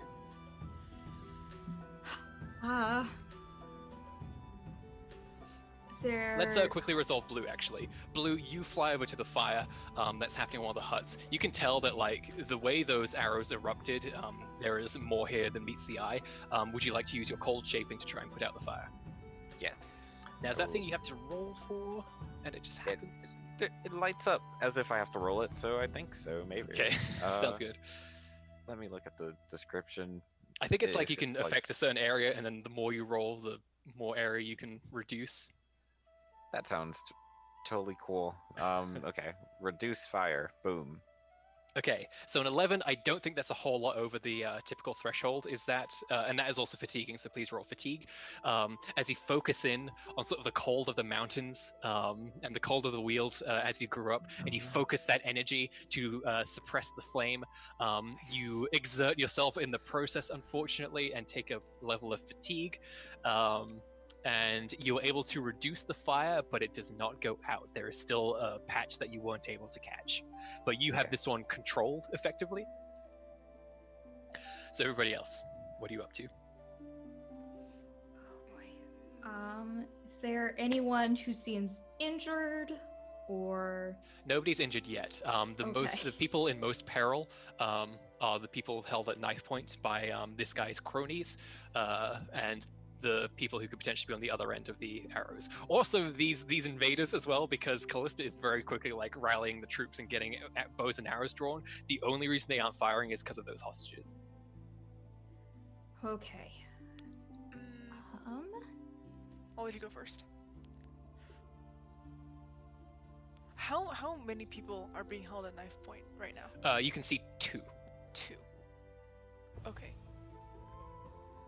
Resolve this without things going completely Really on. bad? Since this is a chaotic situation, I'm gonna go ahead and say if you can't think of something immediately, then you simply don't do something. Okay, 'cause can it's I- a rapidly can evolving I- situation. Can I target the people who have people? Sorry, that's a little hard to say. Can I target the The hostage takers. hostage takers? And under them, can I cast Soften Earth? And maybe Ooh. if they sink down a bit, the other Ooh. people can get away? Does that make Is there sense? a range on Soften Earth, or is it? If it doesn't say a range, then it means you can do it wherever you see. It just says you Oh, affect a boy. 10-foot square area to a depth of So, 1 yeah. to 4 feet. I think that means you can do it wherever you see it. So if you want to, you can absolutely just suddenly go mud. Yeah. When she does that, can I use Illuminate to create like a flash of light in front of the people with the bows to like disorient them? Yeah, absolutely. Fuck. Go ahead and roll. Go ahead and both of you roll your Arcana as you are You guys doing got this. this. Okay, So illuminate, you're successful. Oh, there's no fatigue for illuminate, so you can just light up a flare. Say like especially like since it is a sort of nighttime area that you're in, a sudden like flash of light is a bit disorienting. So it definitely does kind of throw off the archers for a little while at least. I rolled 16 on Soften Earth. So that definitely worked. Yeah. So go ahead and roll your fatigue as well, which is your willpower. And you're trying to beat a 16, unfortunately. Oh god. Oh, is it? Wait, Yeah, I the thought it better would you be do, 9. the harder it is. Yeah. All right, that's fine. I don't think I'm not gonna do it. Will just flat willpower. No. I You could almost got potentially it. roll conviction on that 3 and trying to. No, because then I have to roll counteract a it. maximum of 6, and that's not good odds. Because that's a 1 in 6 chance. I know Fair math, guys. That's not good odds. But okay, I will also say this: you've had 3 points of conviction for 20 years, and you're not going to lose anything by just spending one. Yeah, that's I true. know. That's friggin' Like, why not? feel free to use your conviction, folks. It's gonna come back really easily. Oh! So close. A 5 I and told you, roll 1 a in 6 single chance is idiot. not good odds. It was close. It was close. So yes, you also get another level of fatigue. Hopefully, you're all keeping track of that and taking the necessary penalties. Yep. But yeah, you soften the earth underneath. I believe people need to make a dex check Yes. of some kind. Yes. They definitely failed against like there's not much they can do against 16 that you rolled. No, it is a TN 13 or be caught helpless for 1 round. I see. They rolled a 10. Okay. So either way, they were not able to do that. So yeah, you catch them helpless. That gives a second where they kind of are awkwardly fumbling around, and the hostages kind of fall with them. All of these sort of bandit-looking folks just sink a foot into the earth next to Micah's work. What does it look like when Micah does that, by the way?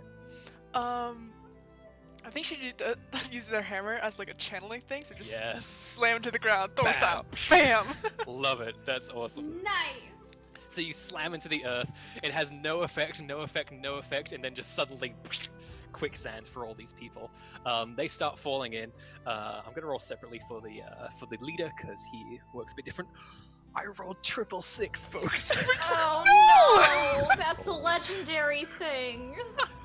Oh my goodness, that's incredible. No, not by Blue Rose. That does not mean that. But it does mean an outcome. It does mean that a 6 on the drama die means the best possible outcome. So I think that basically you do this, Micah. All his people get thrown off. They get stuck in the mud. The hostages go flying a little bit. This main guy, who you haven't got the name of yet, flawlessly somehow, with some kind of uncanny insight, knows this is coming, leaps to one side, grabs one of the hostages that gets let go of, and just pokes a dagger into their cheek, still holding them tightly. And he yells out, "All right, your people have plenty of tricks. Just come back, Mordry. There's stuff percolating that we're gonna need every strong arm we can get. So enough of this nonsense that you're pursuing. Come back to us." And Mordry is just like, "I'm not going anywhere with any of you." And tensions seem to be rising. Where's Callista? Callista is she is kind of moving forward with everybody. She kind of make a protective area around the two brides. She has got 2 arrows knocked, ready to fire at the moment's notice as soon as somebody is free. But also that means bloodshed is guaranteed. You don't necessarily know if you want that yet. Maybe the situation can still be salvaged. But yeah, Callista is kind of yelling out, How, by all the gods, did you get here? How did you do that?" And the guy goes, "Well, you know us bandits, we like to cheat." And he holds out this kind of talisman that looks like it's made of some kind of granite. It is rough stone, and it's got these kind of weird angular runes on it. And he says, "What can you do?" And then at that exact moment, it flies out of his hand and starts floating towards the rest of you. And everybody, him included, look dumbstruck as this thing is just floating. And you can see Rickard just casually cast a spell on it to bring it towards him. "Oh, what's that? It looks fascinating." Oh my He's god. just pulling it towards him. And everyone's like, He's great. You can't just pick it up. That's a brilliant took it idea, right though. out of his hand. Ricard needs to learn how to read the room. Oh my god. Could you have done that to the knife he has as a two Can I- children, and he is yeah, one can I of move them. object the knife You he has? can't pick it up and put it in your mouth. Yes. Sorry, who's doing what? Can Blue Can I- move object the knife? Because that's a brilliant idea. If we could just take Yes. Absolutely. If you want to follow kind of like Ricard's lead and just like snatch the knife away, if you fail this, it could be bad. Oh, maybe. I don't. believe in you. don't fail. But it's At very the light same object. Time, can I do another flash like right in front of the bandit leader to? Yeah, absolutely. It's just a bit of Okay. distraction. We'll say it gives a +2 to Blue. no, actually, I'll say it gives a -2 to his strength to hold on to it. So it'll be a contest of your move object versus his strength to hold on. Okay, Makes Blue. sense? Come on, Blue. that's 12. I'm gonna use a. Wait, do I get a stunt? Come No. on. I But don't know. Do you have conviction still? Use it. Should still I do have conviction. I'm gonna Use use your conviction. conviction. Cause we also, you Okay. also have, yeah. Can you give can you give other people your conviction as I well? don't think so, no. But you can. Okay, 5 is That's a affect good one. That's a other good one characters. though. Okay. So what's the total there, including your fatigue penalties? Fatigue would be -2, so it's a 12. 12 total. Okay. So he rolled. Whatever he's doing, he gets a -2 thanks to Val's intervention. The knife flies out of his hand, and you start pulling it away. And at that point, Callista kind of smiles and she says, "Well, everybody, looks like we got some wedding crashes we need to deal with."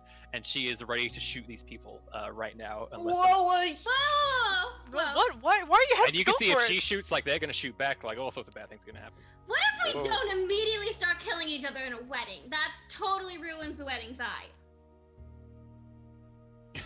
Everybody's kind of looking at you. You have a giant peacock behind you that definitely draws the eye a little bit.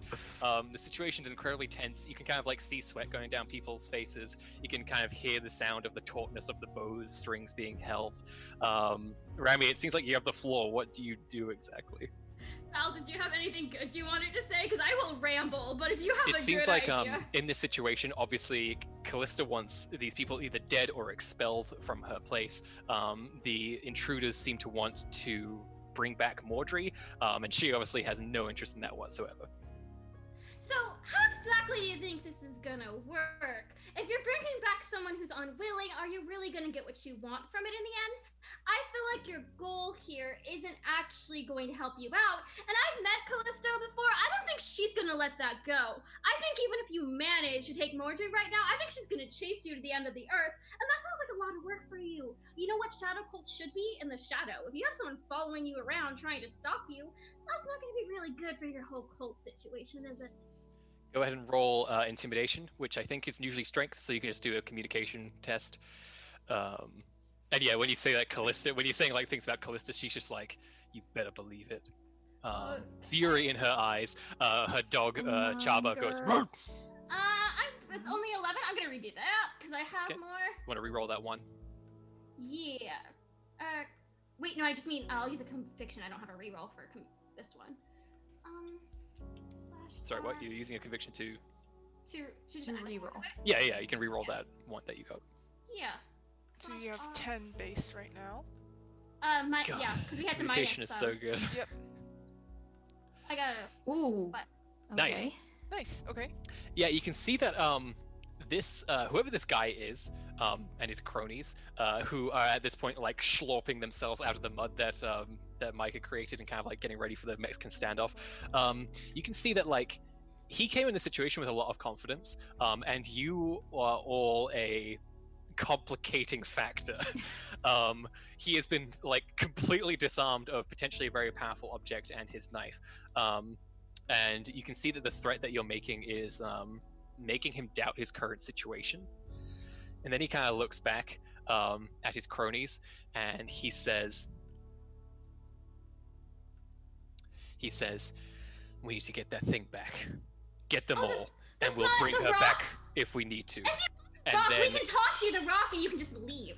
Do you want the? Is that what this? We can give you back your rock, and then you can Yeah. just go. Rika is kind of just like looking at it, and the guy says, "Yeah, the rock and Mordry." No. You get only the rock. That's the thing. Like, Rami, I don't think they're willing to talk. okay, I'm just tried. I just don't like seeing blood. It ruins your clothes. I like my outfit. just feel like like to there's say more that I reasons am not to like personally against any fighting that we're about to do.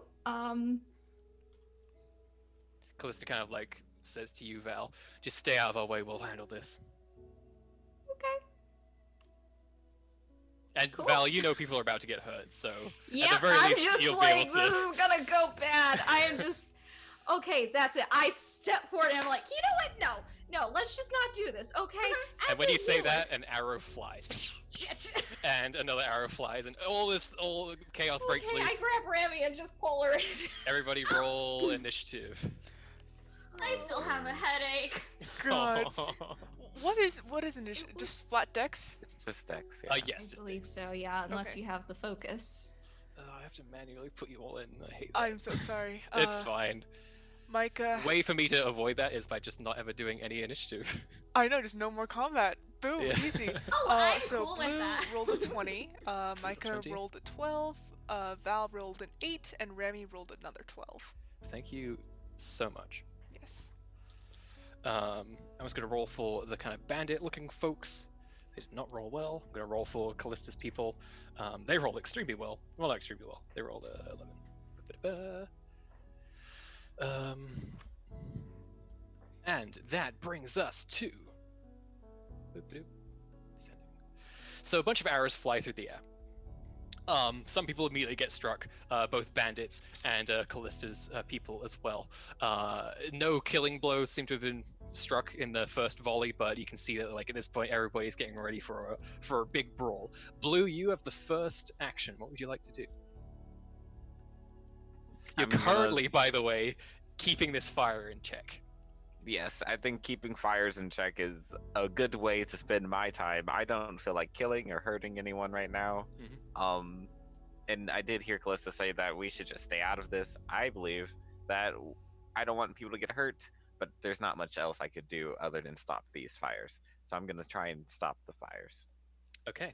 The one you're currently holding onto is contained but not put out. Would you like another cold shaping test to actually put it out Yes, please. at the risk of fatigue? Yes. Okay. So you summon your cold shaping powers again. You try to reassert your control over this fire. It's like there's a wonderful balance between heat and cold, and you're like, no, not now, not the perfect balance now. Now is not the No, time for that. All cold, please. So roll another cold shaping. That's, So yeah, same results as before. You yeah. can have a little bit of it contained, but the rest of it is still going. Val, what are you up to? Okay, well, I grabbed Remy to get into cover. Yes. You can see that Fred just kind of like looks and just slowly stalks after both of you. I mean, he's on a rope, so if I'm getting pulled, he's getting pulled. Okay. Yeah, this isn't going great. This is a really bad day for me. I really appreciate the fact that you tried to disarm the situation and everything like that, but it's just... Happened. I did get you that bridge, though. I never got to tell you, but you're getting a bridge. This is not the time for a conversation! Okay, and I pop my head back up. What is it looking like out there? It has quickly turned into a bit of a melee. Arrows have been fired on both sides, but both of the forces have kind of charged in and clashed. And it's very quickly kind of spilled out. Charlie Cam. Hi, Charlie! I just see, like, the movement of shadow and Yeah. He's like, what's going on over here? Yeah, so very quickly, people are charging into each other. Arrows are still being fired. A lot of people are scattering around as well, kind of going into sort of one-on-one fighting. A lot of the fighting, I think, in Aldous and in the world, it's a very common practice. It's sort of the one-on-one duel. I don't know if it's necessarily, there's not necessarily a lot of like very gritty, face-to-face, like a massive army shoving each other combat. I think it's more dignified than that, if such a fight can be dignified. Yes, that's what's happening. Okay, I'm assuming that there's like no children or elderly or You the see vulnerable no children here. population here. There's a few more older people, but like you see one like sort of toothless looking guy, like incredibly wrinkled, just runs into a hut that's on fire and grabs an axe and just goes and just starts running out with it. Okay, I understand the situation here. Okay. Ricard, we should worry about him. Yeah, where's Ricard? He got he's kind of out in the open right now. He's Okay, not exactly I'm being going to targeted for anything, but he is not Just behind cover. go grab Just grab him, bring him over, Uh-huh. Dorks. and haul him into cover and just be like, "What did you get?" That thing, that talisman that he had, it was unusual. It was strange. I need to. And he kind of like he's holding it in his hands and he's looking at it. He's like, these runes, I've never seen anything like it, or have I? And he's completely mind palacing right now. He doesn't seem to Okay. care that there's blood and fire happening around right now. Okay, they're gonna be coming after They're gonna come him after that. and this. Here's You can the see thing. there are at least two of them I who are have like a looking at big this. jewel. We could wrap it up, switch it out, and then pass this somewhere else, and they're gonna think that's the thing. Because I have my giant glass gem, which we decided was about like Yeah. palm size. We can wrap that up, hand it to a card, and have it look like it's the thing, right? But we can actually take the real thing and hide it somewhere. So Val, you're having this conversation. Jumping over to Micah.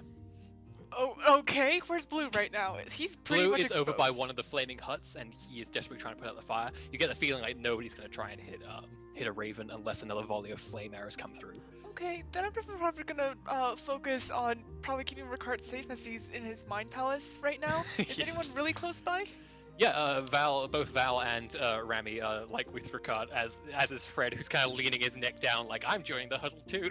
Oh, I feel like we're all I like mean behind the an bandits upturned table though. or something. I mean the bandits. Yeah, it's probably like a Tanner's rack or something that you're hiding behind. Oh, Yeah. okay, but I mean the bandits. Are there any bandits nearby? There are none nearby. There are definitely some coming this way. Okay, I'll target the ones coming this way, I guess. Do you want to just charge at them and just like intercept them with your massive hammer? Yeah, I guess. Okay, please go ahead. Go ahead and do what you would like to do. Oh God. Okay. Man, I regret this. Suddenly, by the way, Remy, you're having an absolute sort of deja vu moment of just like the exact sort of moment of the smells that you smelled in your vision. Like, oh, this is that moment. There it is. Well, Oh. this one worked out. Of course, this one worked out. Oh, great. So you lift up your massive hammer and you swing it down. You do not manage to find purchase on one of these bandits who quickly leaps out of the way and sees the crater that you just left in the hand, and his eyes go a bit wide. Can you go away now, please? I don't really want to hurt you, and I don't want you to hurt me. He kind of looks at you and he says, "You seem tough but soft. Want to join up with us? We can toughen you up. No, I'm pretty tough. Put the muscle to good use. I put them in pretty good use already. Thanks. You sure? Riches Yeah. to be had. Yeah, no, I'm good. Thank you for the offer, though. I appreciate it. I have Alright. a job already, though. Okay. Well, Nice we to meet tried. you. Yeah, you too. Mhm. Yep. Okay, so that was Micah's turn. The kind of north settlement people, they are kind of going toe to toe with some of the bandits. You can see that Callista is just entered a fury at this point. She is firing arrows, just pumping them at her targets. And sort of like also giving orders of just like put out those fires. Somebody form up, against our flank here. Keep Reika safe as well, because Reika is sort of caught up in the middle of all this, and it looks like a strong breeze could potentially shove her over. Unfortunately, yes, that's happening. Rami, back to as you kind of like go from this pitched battle back to this sort of huddle corner over here. What are you up to? Are you What do gonna we try think about switching the jewels? Do we like that idea so there's one extra defense on it? Yeah, I like it. Okay. Ricky, are you okay if I take this for a little while and we put this in your hand covered in a cloth? He kind of like shakes out of his mind palace and goes, "Ricky, Your name's long. that's not my name. Ricard, it's very short. It's 2 syllables. Yeah, but Ricky is In fact, easier it to is. say. No, it's very similar." Well, Hurry up and do something! Okay, yes, it's You guys kind of snatch it away from him. I cover it up so it looks like the same thing, and now I guess, what do we want to do with it? Should I just like put it in my pocket? Should we put it somewhere? Where do you want to hide it? Is there like a more secure location, like across the field or something, like we could book it to and like pretend to pass it off to Callista or something along the way? The area that you're in is very much just like a massive cavern that just has weird natural stuff in it. It is unclear how these bandits got in this place. It seems like they just came through the rock somehow. The safest place would be going back to the tunnels. You know what? I do. But you'd also expose yourself to arrow fire if you ran that way. I do really like the idea of making a play of having Ricard run off. We should see if Ricard can ride on the peacock, because it's horse I don't think that's a good idea. That's a lot at stake. No, one, right? So we just have the fake one running through, and Micah will charge along with them as his protector. Unbelievable. Just make a big fake of where it is while we take the real one, Val, and we go somewhere else. It's the best distraction. So you have no time to respond to this. Are you putting a plan into action, Rami? Give me a thumbs up if you want to go with it, Katie. Nope, no time. you gotta go. Ricard, here! I toss him on Fred. This is after you've done your bit of sleight of hand, right? Yeah.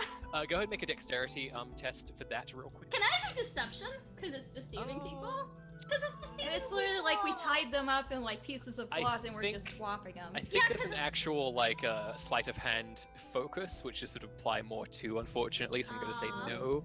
It's Okay. called like Ledgermane. Oh yeah. Or something, yeah. Alright, that's fine.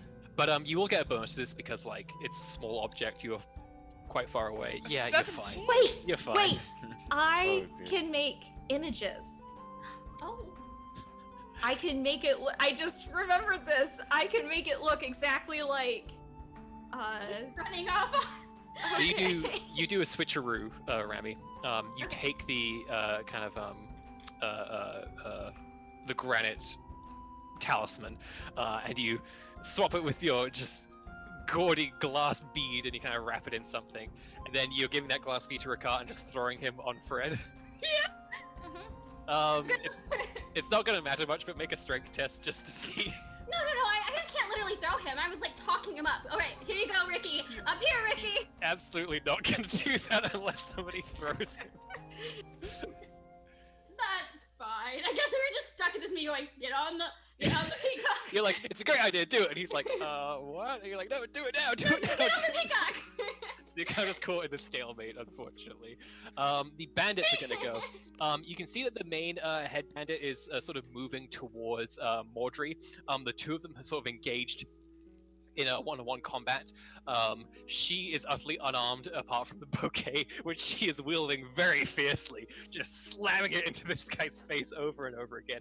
He has produced from his back a short sword that he is attempting to kind of like slash at her with, and she's just kind of like easily dodging out of the way. It can overhear that he's saying like, "Oh, you're good, Mordry, you're good.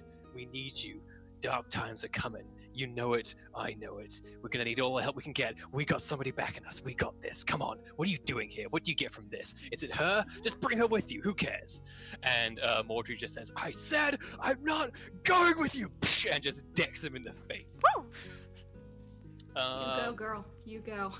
You can see that a number of the, at least one of the bandits, is sneaking up behind Mordry and getting ready to do the old backstab. Back to you, Blue. I see this. Yes. You see everything's going on. Okay, cool. I'm gonna frostbite him. I'm in a cold shaping mood, and I don't want her to get stabbed. Okay, go for it. I believe this is just a roll against their defense, or is it automatic? Yes. It's against believe defense. so. No, it's against defense. Cool. 12. That's 12. And this is fatiguing. Oh, where am I willpower? You are not fatigued. You kind of summon up the cold energy that you can and try to basically select a very small area of just concentrate, just eject the heat from the area. You do so. It does not. You kind of see frost form on this guy's leathers and on his big gray shadowed cloak, but it does not seem to affect him, unfortunately. Does it draw his attention away from stabbing this person, or He's not doing the stabbing. He's kind of like wiping blood off his face and picking petals out of his mouth. No, I mean the person who's trying to stab her. Oh, the That's what I was backstabber! doing. Oh, that does Yeah, hit! the backstab. Yeah. So you could go ahead and roll damage on that. Okay, cool. There was a slight difference in defense. That's really funny. Oh, what the is damage on it? backstabber! Yeah. Literally. It's Mr. This- Backstabber. Legal name. Changed it. What was the? You tell me. I need to know his defense. His defense is a 12. So I hit it right on the nose. So it's 1d6. Okay. This is penetrating damage. Cool. Okay, so you deal 4. 4 to that person. Awesome. You hear just like a screech of pain as though he just stood in a fire, just like, and seems thrown off balance. Back to you, Val. Okay, so Ricard is away. Nope. No, he won't get No? on. He does not seem to have much faith in this leap on back of this feral Okay, giant just peacock run. plant. Just run Just then. run. Okay, so Rika, right? What? Yes, Rika is the name of the of one of the spouses. Okay, is she just like not a fighter entirely, or Maybe she was at one point. It's hard to tell right now. She is clearly in no state to do Okay. much. where is she in comparison to where we are? She's in the middle of the melee, which is a fair distance away from the rest of you because you all kind of went off to one side to protect yourselves. She is a bit exposed. Okay, so I am. 1 second, I need to check a thing. Please do. Um, In the meantime, you hear the sound of Chopper just going roar, roar, roar, and just knocking people down with the full force of his big, saggy form. This is terrifying. Why are we here? Action committee. okay, Action. so I am going to do Surge. Use Oh. Conviction to use Surge. I have Excellent. 3 Conviction, right? Yes, you do. Now, yeah, you can use it to take Okay. another action on your turn. So I am going to use my first action to full movement, Mhm. which is how It- much? They're a bit loose right now. We can say your full movement gets Okay. to where you want to go. Okay. And I want to like grab her by the hand real quick and just be like, we need to get out of here. You can You are- feel her trembling as well. Okay, I like pull her to me as best I can and Okay. just start booking it, use Surge to get her away. Excellent. Yeah, you do so. Um, Like, she's easy to pull along. Like, you worry a little that you're gonna kind of pull a bit too hard, but you're a practiced medical person. You try and pull her quickly and safely out of the most danger. There's like fighting happening next to you. A bit of blood splatters nearby. Somebody uses some magic, but you kind of duck and weave through that and pull Reika away from the worst of it. And she kind of like looks back towards everything that's happening. Okay. That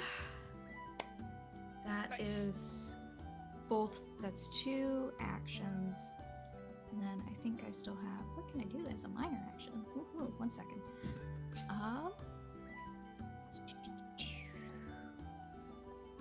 You can move as a minor I action. guess, yeah. I guess we're just gonna keep on moving. We're gonna find a place to hide. Do you want to So kind of we're head to gonna- the tunnel area to sort of Yeah. try and hide there? Okay. And I will start like waving Rickert over. He'll like. No, he's got the fake though. I mean, at this point, That's I fine, don't yeah. know. He just starts running towards you, like holding this big glass bead that's like wrapped up. He just kind of like he listens to you, Val, and he just starts kind of not really running so much as like lightly jogging towards you. But you know that's the best he's got right now. He's a little nerdy boy. Okay, yes. This is not where Oh, he's like meant it's to like be. life and death situation. He's No. like, I'll just do a light jog awkwardly. Yeah. Actually, honestly, he's gonna cast enhancement on himself because he absolutely knows how to do that. And he just suddenly just I was running extremely fast. Ooh, Usain and- Bolt. Okay. And gains a grace of a what do they call in this game? Of a spirit dancer. Oh, nice. Okay. Nice. There we go. And he could like start balancing the thing on one finger if he wanted to. Okay, so that's Val. Micah, you are kind of engaged with one of these people who's sort of like trying to fight at you. He swings a short sword towards you, getting a 12 plus 4, 16 against your defense. Oh, Yeah, wow. that hits. Okay, so you're going to take 7 points of damage, and if you have an armor rating, reduce it by that much. So, oh god, what? So 7 minus your armor rating. Is the armor rating the 12? Let me check. It's definitely not 12. It's probably a 3. Do you have a 3 in there somewhere? Mate, I don't quite see it. Armor rating. Do you see your Yes, defense? it says Should be right speed, next to defense, that. armor. It's the 3. Ah, there we go. So that's 4 then, right? Yes, so you take 4 damage as he kind of like cuts into a bit of your pauldron and slices away. Big brain. Alright, sorry about that. And it's your turn. What would you like to do? You can see that his friend, by the way, has after he's engaged you, his friend is moving past, and she is kind of like charging towards Ricard, who is currently doing his little ballet leaps away from the situation. What would it take to just pick up this man and just throw him at the person that's running towards Ricard? A very good might check and maybe a stunt, but I think you can do it. Okay, let's do that. I'm just gonna pick up this man and then just throw him. Can I do that? I'm just gonna do that. You can try it, absolutely. Okay. I want to see this happen. Okay, he got a pretty good roll in his personal might, so it's gonna have to be good. Okay, let's try it. Why not? Ooh, sorry about that. That's a 15. I'm gonna tell you right now, a 15 will not make it. If you would like, you can use conviction to try and increase that. Okay, I'll try it. 16? I don't think that actually increases it at all, does it? Oh no, because it was the one. Yeah, 16. You need to beat 15, basically. Oh, okay. So like, you kind of lift and you resist at first, like, what are you doing? And you just like, and you lift him up and you chuck him at his fellow dagger in arms. And she obviously does not see this coming at all. And they both just fall in a big pile on top of each other, dazed and confused. Okay, cool. And then I guess I'll just move my, use my... God, that was so stupid. Sorry. I didn't think that would work. I'm regretting this because now this is how every fight is going to be resolved. Is you Yeah, picking somebody up and yeah, throwing them that's at the great. problem. It's the best. It is the best. That's the best action. After that, I guess I'll move towards Rickard and just protect his back. Yeah, absolutely. Yep. So you kind of chase. So you kind of become sort of equivalent to where the bandits are at this point because they go about as far as you did. Okay. The settlement, things appear to be going bad, and you can see that Callista is clearly a bit confused that this is still happening, like how her people haven't mopped up at this point. And it's like through the fog of war, it's a bit hard to tell exactly what is happening here and there, but it seems like her people just are very are not as effective as they should be. And you can kind of tell this as well, like there appears to be a tide turning for the bandits, and it's a bit just like, how did they seize that advantage? Like, where did this come from? What is happening exactly? But you just see a lot of kind of like of the settlement people kind of on the ground, wounded, some of them dragging each other away from the conflict, and such. That brings it to Rami. Ride Fred. You would like to ride Fred? Yes. Okay, it takes, I believe, half your movement, half of a minor action to mount a thing. So you do that. And then what? Man, I haven't really thought that far. Yeah. Woo! You know what? I'm gonna just try to inspirational speech these people on the back of a peacock. Before you do that, give me a communication test for handling this animal. That's fair. Because he is horse-sized, but he's also a bird. So 13? That's pretty good. You can though. totally ride ostriches. That's Yeah. pretty good. I'm not saying you But I'm can't. just like- A I'm 15 saying is that- pretty good though. It's -2 though, because I'm still fatigued. Yeah. Okay. No. You absolutely mount this peacock, and it starts moving. It's a little bit. He's clearly a bit just confused and a little bit concerned about what's happening right now. It's like, oh, there's someone on my back. There's someone on my back. I'm just gonna keep walking until there's not somebody on my back anymore. And you can try your best to kind of like pull on the rope and pull on his neck to try and direct him where you would like, but it's a bit unwieldy. What are you? That's fine. What are you doing on the back of this giant peacock? That's great. I'm gonna say you are the biggest target right now because Oh you my yourself are God. not camouflaged. Like Rami is very ostentatious, No. and you're on the back of the biggest peacock any person has ever seen. This is a terrible This idea, is but it's a- fine. Horse-sized peacock. I would just like you to all comprehend. Like, this isn't pony size. No, it's a horse. I don't know if it's That is a- Clydesdale that is a size, big but it's peacock, definitely dude. somewhere This in is the a ballpark perfect of way a to get radian. their attention. Is this peacock like a phoenix? Would you- So much going And- on. Would you like to make a Okay. deception check to basically like try and relieve some of the threat? No, I want to try to inspire them on top of my peacock. I want to give them a speech.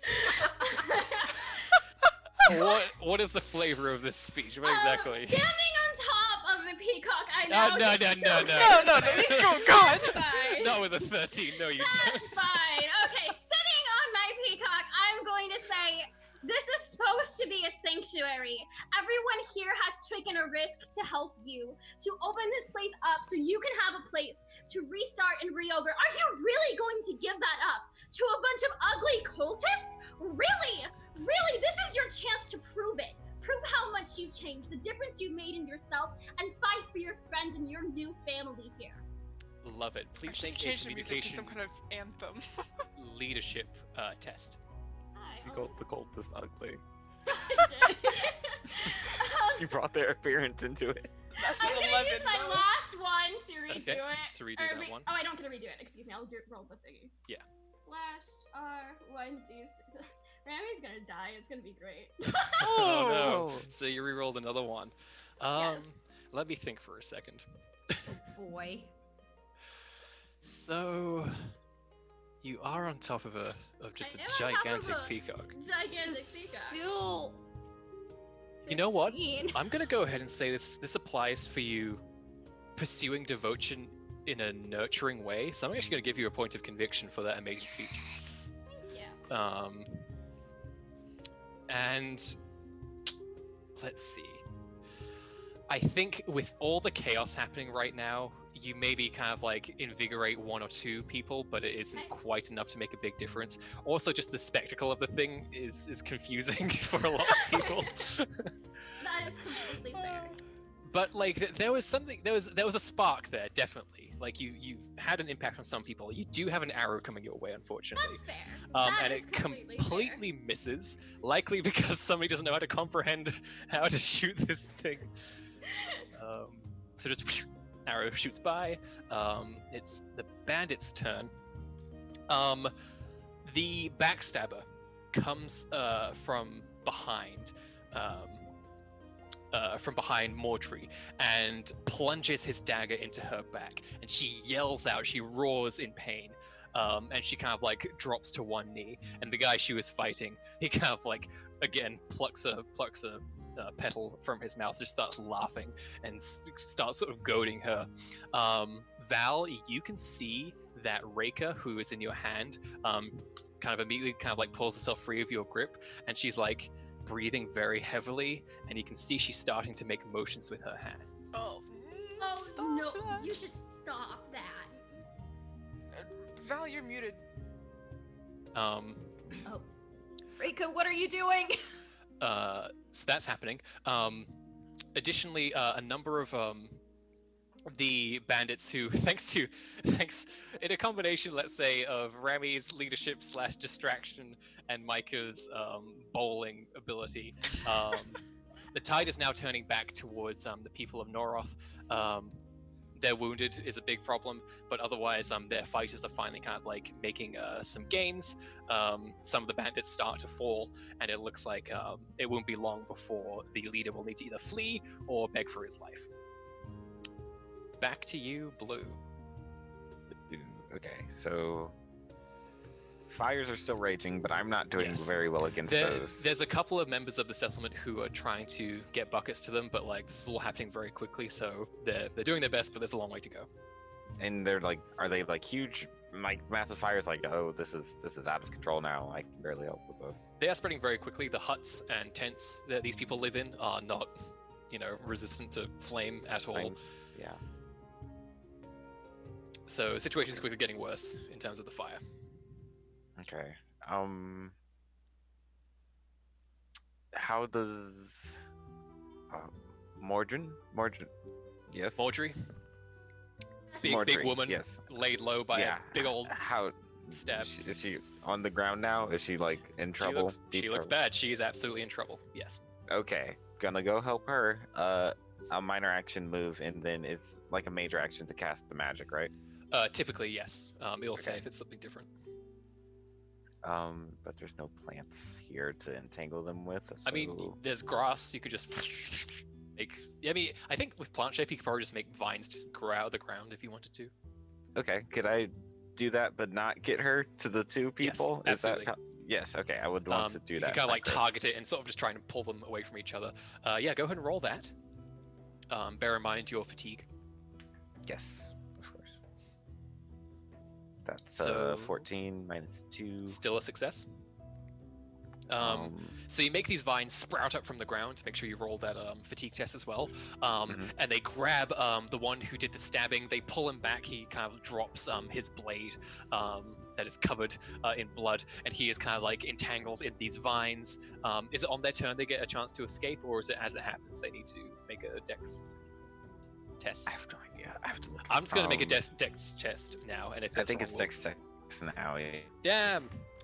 So yeah, the backstabber very quickly kind of like pulls these vines away and like frees himself. The main guy. The test is 15. It's not my roll.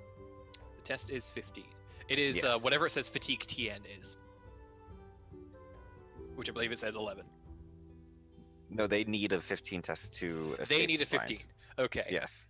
Damn, that guy rolled double sixes and another thing and still wasn't able to get out. So in that case, yeah, you grab the bandit leader as well as the backstabbing crony with these vines that kind of like sneak up from behind them and just grab them and pull them to one side. They are both rendered a bit helpless as they are desperately trying to like get themselves out of this thing.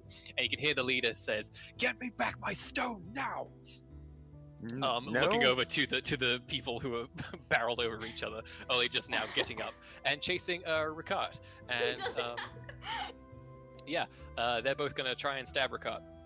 Oh no! Oh, What? No, I thought really no, good. I was in between Ricard and the bandit, wasn't I? Or No, you were kind of equidistant with them. So one of them is going off to that's fair. to attack. The other one is staying with you, and the one of them definitely hit Gerald Ricard. No, Ricard. Wait, he increased his dexterity though, which increases his defense. Yes. Okay. With a dancer's grace, he just kind of like bends over backwards, and a blade comes his way, and he Matrix dodges it, style. and you see his hair just in slow motion, Reeves. whoosh, like a river of golden God, flames. I hate his hair though. His hair is too perfect. I'm so But Ricard is definitely in trouble right now. And yeah, there's still one at you, Micah. So Blue, that was your turn. Val, you can feel that Raka is getting ready to cast something, and you know it's not a good spell. But she sees Mordry in danger and is ready to do anything to protect her. Rika, don't do it. Just give me 10 seconds. Stay here. And I am going to use Surge again. And Lovely. so I am going to, so that should get me there. Yes. And these guys are entangled. And I'm going to reach out my hand. I am going to touch Maudry, and I'm going to heal her. Beautiful. Using Cure. Yes. Go ahead and roll that. As the power of this Ooh, restorative magic 17. flows through you, let's see. Da-da-da-da. Plus So that is a. No stunt. Never mind. Remind me how much it actually heals for, It heals. because I believe this is a test to actually do it, and then you have to Yeah, roll how much trauma it heals. die plus intelligence plus healing focus plus your level. So that's Trauma die, which was a trauma 6. die, Nice. 6, 7, Plus 8, Focus. 9, 10, 11, 12? 12 points of healing. That's an extremely good amount of healing. And You basically kind of like, as you lay your hand on her and channel your sort of powers into her, the wound immediately closes, just kind of leaving some bare skin and a tear in the clothes. And she kind of looks up, her nostrils flare, and she punches her fist in her hand and looks at the helpless guy tangled in the vines, and he starts to look very worried. okay. Yes, And Val! what's more, Reika kind of like starts slowing her breath a little bit and sees that everything's a little bit okay, and then sort of looks at her hands like, oh god, what was I about to do? And tries to have make to sure make nobody this saw that. Thing. Hold on. Yes, I think you still need to What roll is fatigue, right? So 11 is what you're trying to beat. It's That's willpower. Willpower. Okay. Yeah, Okay. fine. We're fine. Absolutely fine. We're fine. Holy shit! 5 stunt points. Oh, Yes! sorry. I don't think you can't generate stun points on a Okay, fatigue test, yeah. That was so unfortunately. good. That was so You're good. doing so good, Katie. You're Micah, you are toe to toe with the guy you picked up and threw earlier, and he's going to attack you. Okay, that's all right. Whatever, man. 14 to hit, Oh, it hits. Yeah. dealing 8 points of damage this time. Okay, Damn. so -5. That's fine. Slashes you right across the face, Ow. Okay, that wasn't and necessary. he says, "All right, I was nice before. You need to get out of my way." "You need me get out of mine, and then I guess I'll charge it. Yeah. Yeah. You want to charge? So you're next to him, so I don't think you could necessarily charge. Can I not move backwards and then forwards? Sure. Micah is getting assertive. Yes. I'm You being back up, assertive. plant your feet in the ground, and just run forward, and you slam with your hammer. So this gives you a +1 on this attack roll. Yeah, I bloody well hope so. I'm so bad at this! For a total of 8. You remember that no matter what gusto you might have burning within you, it doesn't make you a good fighter. I'm not And a even good though you're fighter. captain of the watch, Would I be you have able- never been taught how to fight. No, I'm definitely not. You If I swing the reroll hammer it- and it slams onto the ground and sends like a shockwave out, and the guy like gets thrown up into the air a little bit, but like Would I be able to unharmed. re-roll that 1 into Yeah, absolutely. 5, 6? I don't think that could still be enough though, because that's 6, 7, base 7, and then if I re-roll a 6, it'd be 13. You could surge and just make another attack. Yeah, let's do that. Yes, Mate, I don't even know what surging does. I don't even...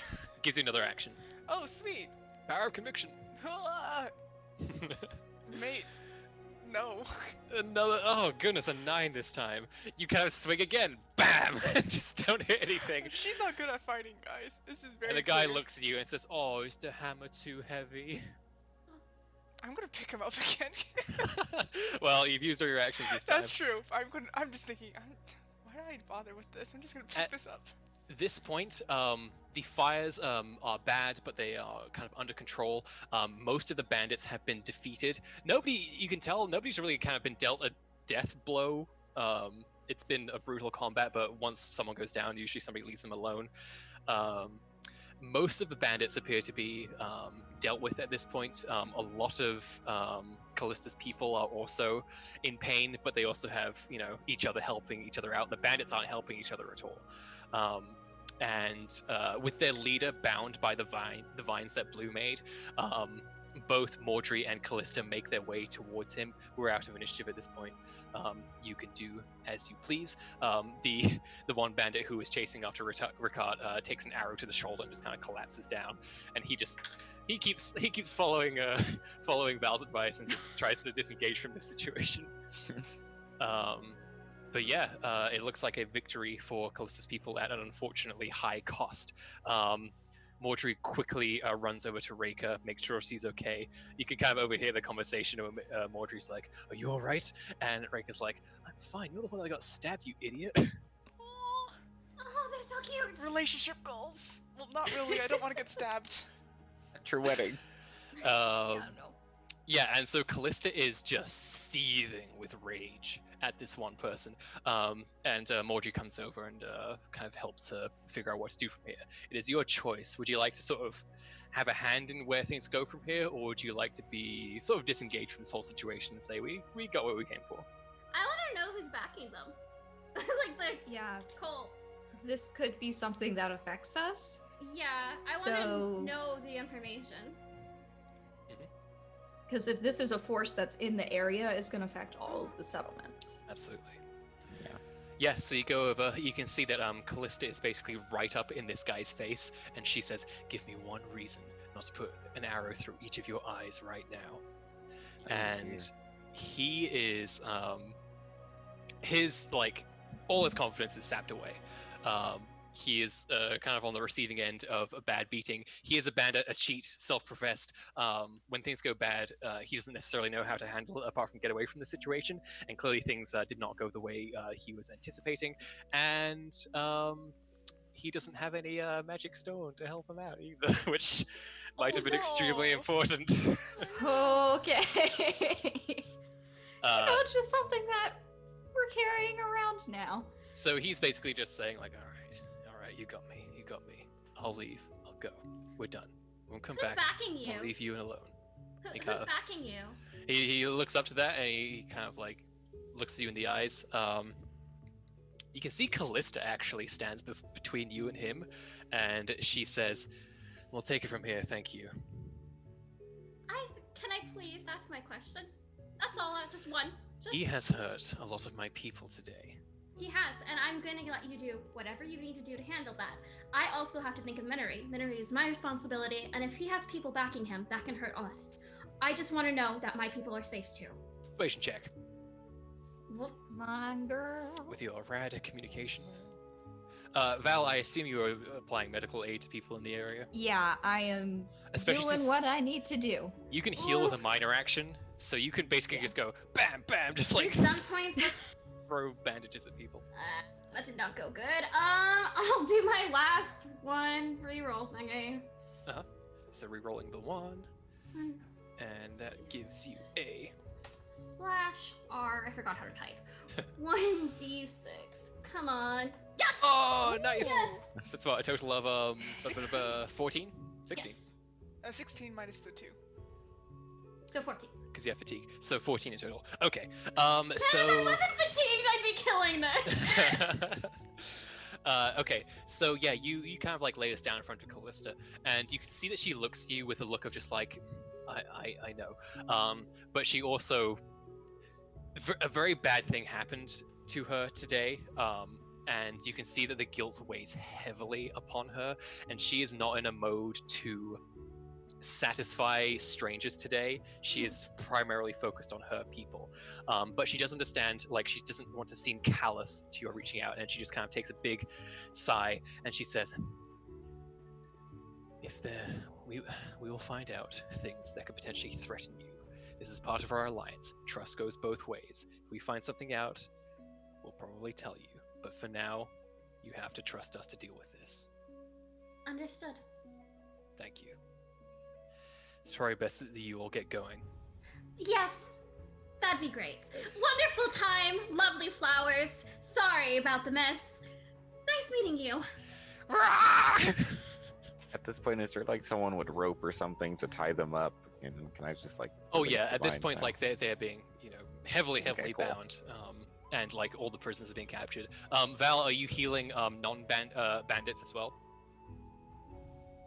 Yes. or stabilizing? I guess Yeah. kind of bringing them back to full health. But yeah. Val, I wonder, does that kind of go into your calling? What is my calling again? What is it? We never really quite. It was like kinda community or something. Yeah. I guess so. Yes. I think I'm gonna give you a conviction point for Hey. Hey! not being you're giving medical aid to those who need it, not to those who deserve it. Mhm. Cool. So yeah, Callista sort of bids you all a farewell. As you start to leave, Rami, she kind of calls back to you and she says, "You gave us a heads up, and you helped out significantly. The gesture isn't lost on me."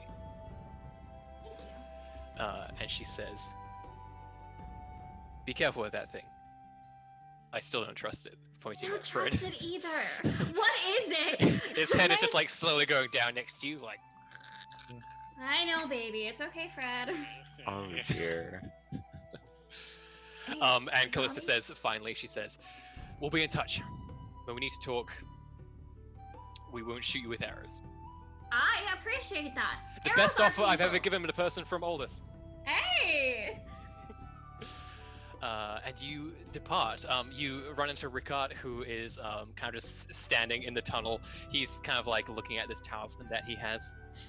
Wait, no, I still have it. I have to give it back to him. Yeah. Sorry, yes, he is. I do give it back to him. He's just looking at this like giant. He big honestly, gem he's confusedly. looking at the glass bead, just like, huh. I wonder, could there possibly be a magical link that could be made between this and other forces? Could we have an anchor in such an object? Could it be used? And it's I just Ricky, do you want your magical object back? he like immediately like swaps the two things, gives you back your bead, and takes the talisman. And he just goes, fascinating. Oh.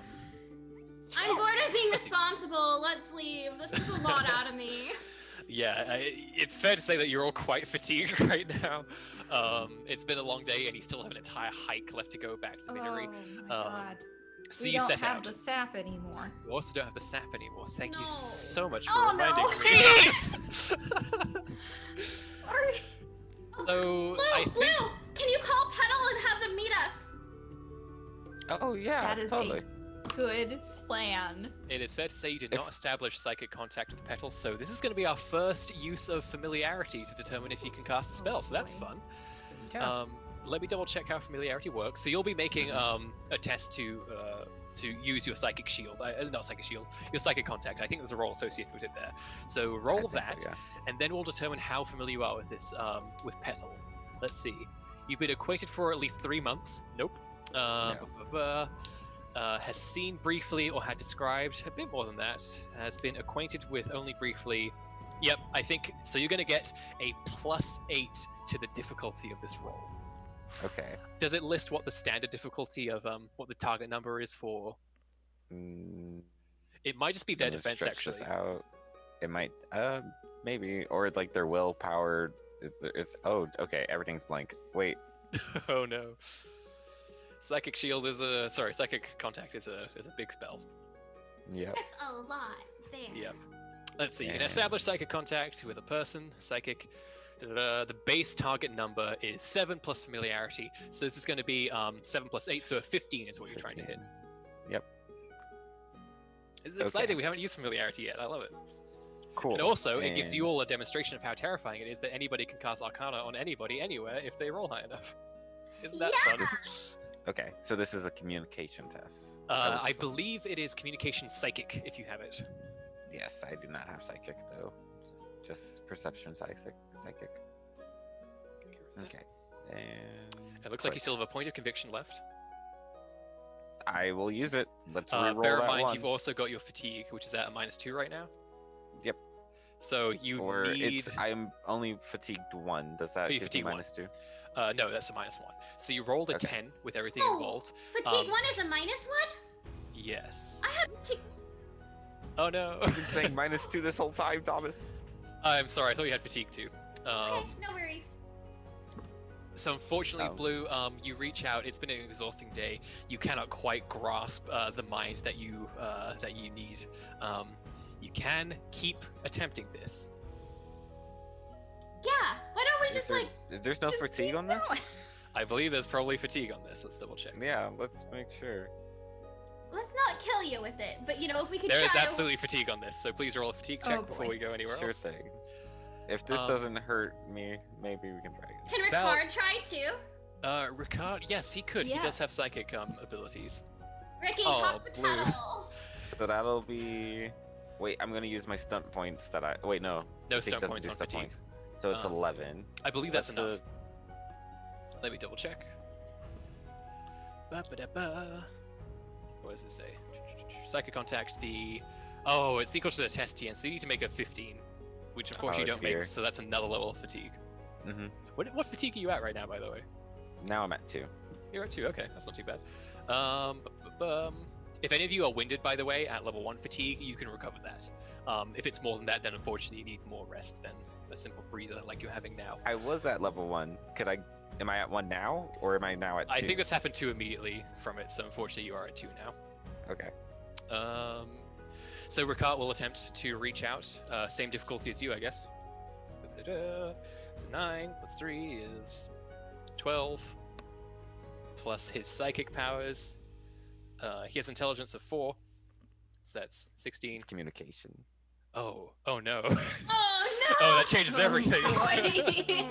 No, I wish it was intelligent. His communication is 1, and he does have a psychic focus, so he can add 3 to that, which is enough. He is able to make contact with Petal, and he basically says, "Hey, Petal, we've run into a bit of a problem." Remember the one thing you told us to do was not get the staff into my head? Well, so eventually Petal makes their way to you. It gives you an opportunity to kind of like catch that breather. If you need to administer any healing to anybody, Val, you can do that now. Eventually Petal comes. It's during the sundown. You're kind of standing near the basins when this happens, and Petal emerges, goes, "Ugh. There was really just one command you had to follow, just very... Blue, from the 2 legs, I don't know what to expect. From a Raiden, I really did expect more." Oof. In our We were defense, blessed water with shot water. at us. Oh yeah, dear. Yeah. It wasn't anything we did. It was just Yeah. the water. That is very unfortunate. Well, I have been walking three-legged this entire way, so I have sap on every claw. Let's get you all boomed up, as it were. Hey, can I ask you what this is? I point to Fred. Yeah, he kind of looks at the giant peacock and says, looks to be some kind of peacock. Peafowl, if you will. How do I get this big around here? It kind of works in strange ways around here, especially. Sometimes you get something huge, sometimes something tiny, sometimes something with teeth, just so many teeth. Layers and layers of teeth. What you gonna do with all those teeth? And I don't know. He kind of boops you all with the with the sap. Rami, do you request a special? Yes, I want it to be pretty. Okay. He says, I can do a beehive. Yeah, totally. Gonna roll dexterity again for My this very God. important roll. That's a 9. It's a bit of a ovular slap, but I don't know any better. I can't see it. you hear Ophelda being like, "It's art. It's meant to be interpreted." Exactly. And with that, you can all move freely through the beast fields without getting harassed by anything else. And you make your way back to Petal's sort of domicile, where he bids you all farewell the appropriate amount of times, of course. Fred keeps following you. It's your choice at this point if you would like to shoo him away or just let this thing ride. Fred is mine now. I'm going to regret this. Most definitely. Yeah. Yes. Okay. Absolutely. Blue, just give me one more intelligence survival for traversing back to Miniry as easily as possible. The sun is going down. It's a little bit of a dangerous time to be roaming around these lands. And I'm very tired. This is gonna be. And you are very Yeah. tired, yeah. So 14. 14. That's not bad at all. It starts to get a little bit spooky. You kind of hear some wolves howling nearby, but thanks to Blue's leadership and the rest of you kind of keeping a good pace, you make it back to the more normal parts of the Weald once more, and eventually return to the familiar areas just outside of Miniry Village. And as the night has come, you also have returned, and you are back. Mission successful. Few hiccups along the way, but it is to be expected. You very quickly debrief Esmir, who was getting a little bit worried because she was expecting you way earlier in the day. You kind of debrief her on what happened. She's absolutely thrilled with all of you for once again acting with such aplomb in the interests of this village and its people. Yeah, and you return. Is there anything else that goes on I during have to this? find some place to store my peacock. Is So there there's a stables? There's a number of barns. Yeah, there's a sort of makeshift stable. It's not very This big. peacock is like feral, isn't it? Not anymore, apparently. It does have a rope around its neck, so. That doesn't make it what? You gotta figure out. Domesticated. Well, I don't think it's gonna fit in my room, is he? Yeah, and Yuri might have an issue with a giant bird pooping on her rugs. So I'm gonna have to like rent a spot in a barn for him. You know that Put 'em on the Alzani, roof. the courier, likes to. He keeps very good care of his horse, and is probably extremely protective over the space. But if you wanted like the best accommodations, kind of his little stable that he has would be. Is there enough room? Is it like only one? I think there's enough for a number of different horses. Horse-sized creature. I don't want to speak with him. It's just a matter of just like, is this thing gonna get along with horses?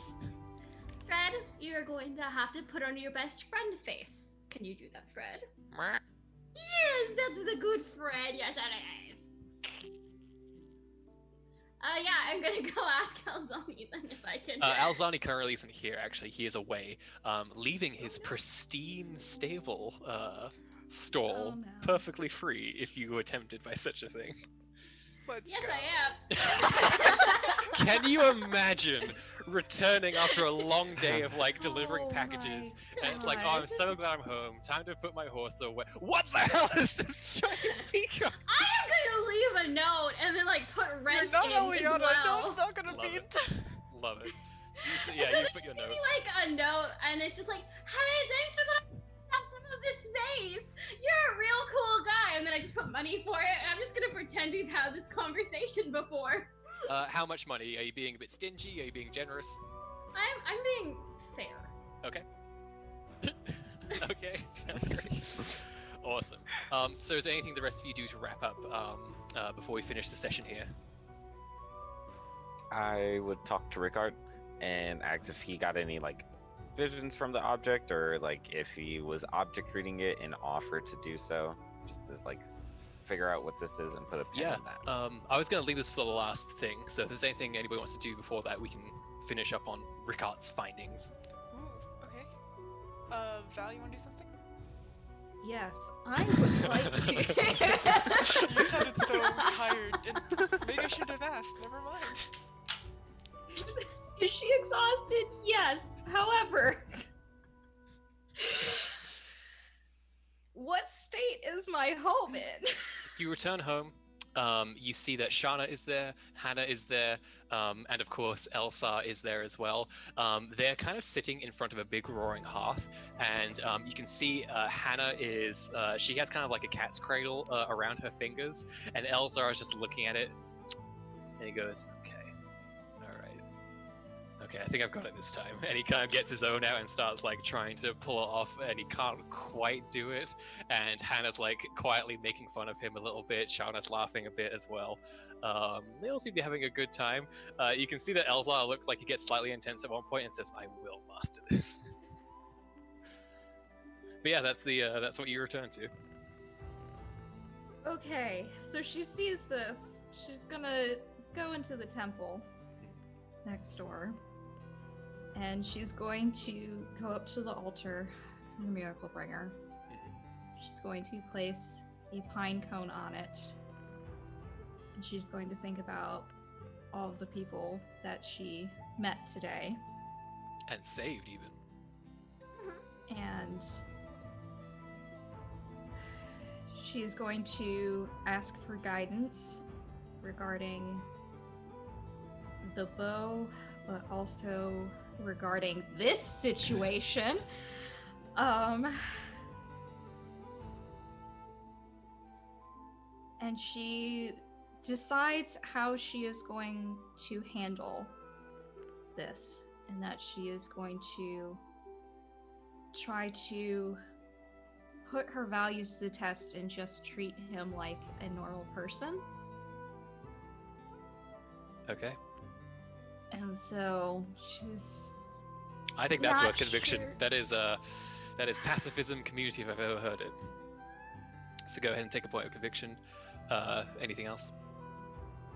So she's going to take a deep breath, and she is going to go back into the house and give everyone a warm greeting and start making dinner. Okay. All right. So Micah, any final things you're doing this night? Nothing. Nothing specifically. Just Nothing like. particular. Yeah, I No. think Suna like checks in with you, just like, hey Cap, how did the day go? Not fine. I need some time alone. I think. Oh, Good oh night. yeah, sure, no worries. Okay, good night. Bam. It's not really a bam because all the cots are in a communal Then barracks just kind of I'll area. Shuffle back under the bed. Yeah, just gonna pull the blanket down over you. And she's like, I could get a pillow. Okay. She's on the bed though. She's not under the bed. Yeah. That's progress. Oh, are you on the bed or under the I bed? was under the bed. Yeah. Oh, okay. I love that Never image mind. so much of the slow shuffle Just under like the bed. No fun.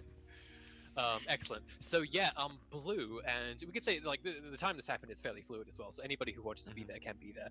Rickard kind of like presents his immediate findings on this thing to the rest of you, and he says, "I'm looking at this this item, this talisman as they called it. It's very interesting, very unusual. If you look at these runes, I know I saw them somewhere once before, but I couldn't quite place it, but now I remember." And he shows the talisman to you, Micah. And you recognize the same runic script that your people use on this stone. And it is unclear whether it was, stolen at some point and used by these people, or if your people made this for the guy who was using it. But before that finishes up, Ricard says, once I've finished my studies, we should quickly get rid of this because this item is suffused with corruption. And that's where we'll end tonight's session, everybody. Thank you all so much for joining another tale from Miniry Village. Boy. I have been Thomas, your narrator. Here are my amazing players. Thanks for I hope joining any us. of you, thank you so much for joining us. So much for coming. It's great. We will be back next week, assuming everybody is healthy and good to go. Yes. Everybody stay safe. And is there any Wash your final hands. thoughts anybody has about anything before we depart? Love you. So much for watching. If you watch all the way through, we love you so much. If you Yeah, didn't, we seriously. still You love you. didn't. We We still still love love you. you. Yeah, you're If you great. still listen for And 5 you're- seconds, we love you. If you're popping up on YouTube right now as well, we love you. Anyone who's watched for even a half second, here's some love. Feel free to join the Chromatic Chimera Discord channel. Information on that is on the Twitch page. We have been Chance Encounters. This has been Tales from Miniry Village. Until next time, take care, everybody. All right. Wash your hands, please. Yes, Yay. wash your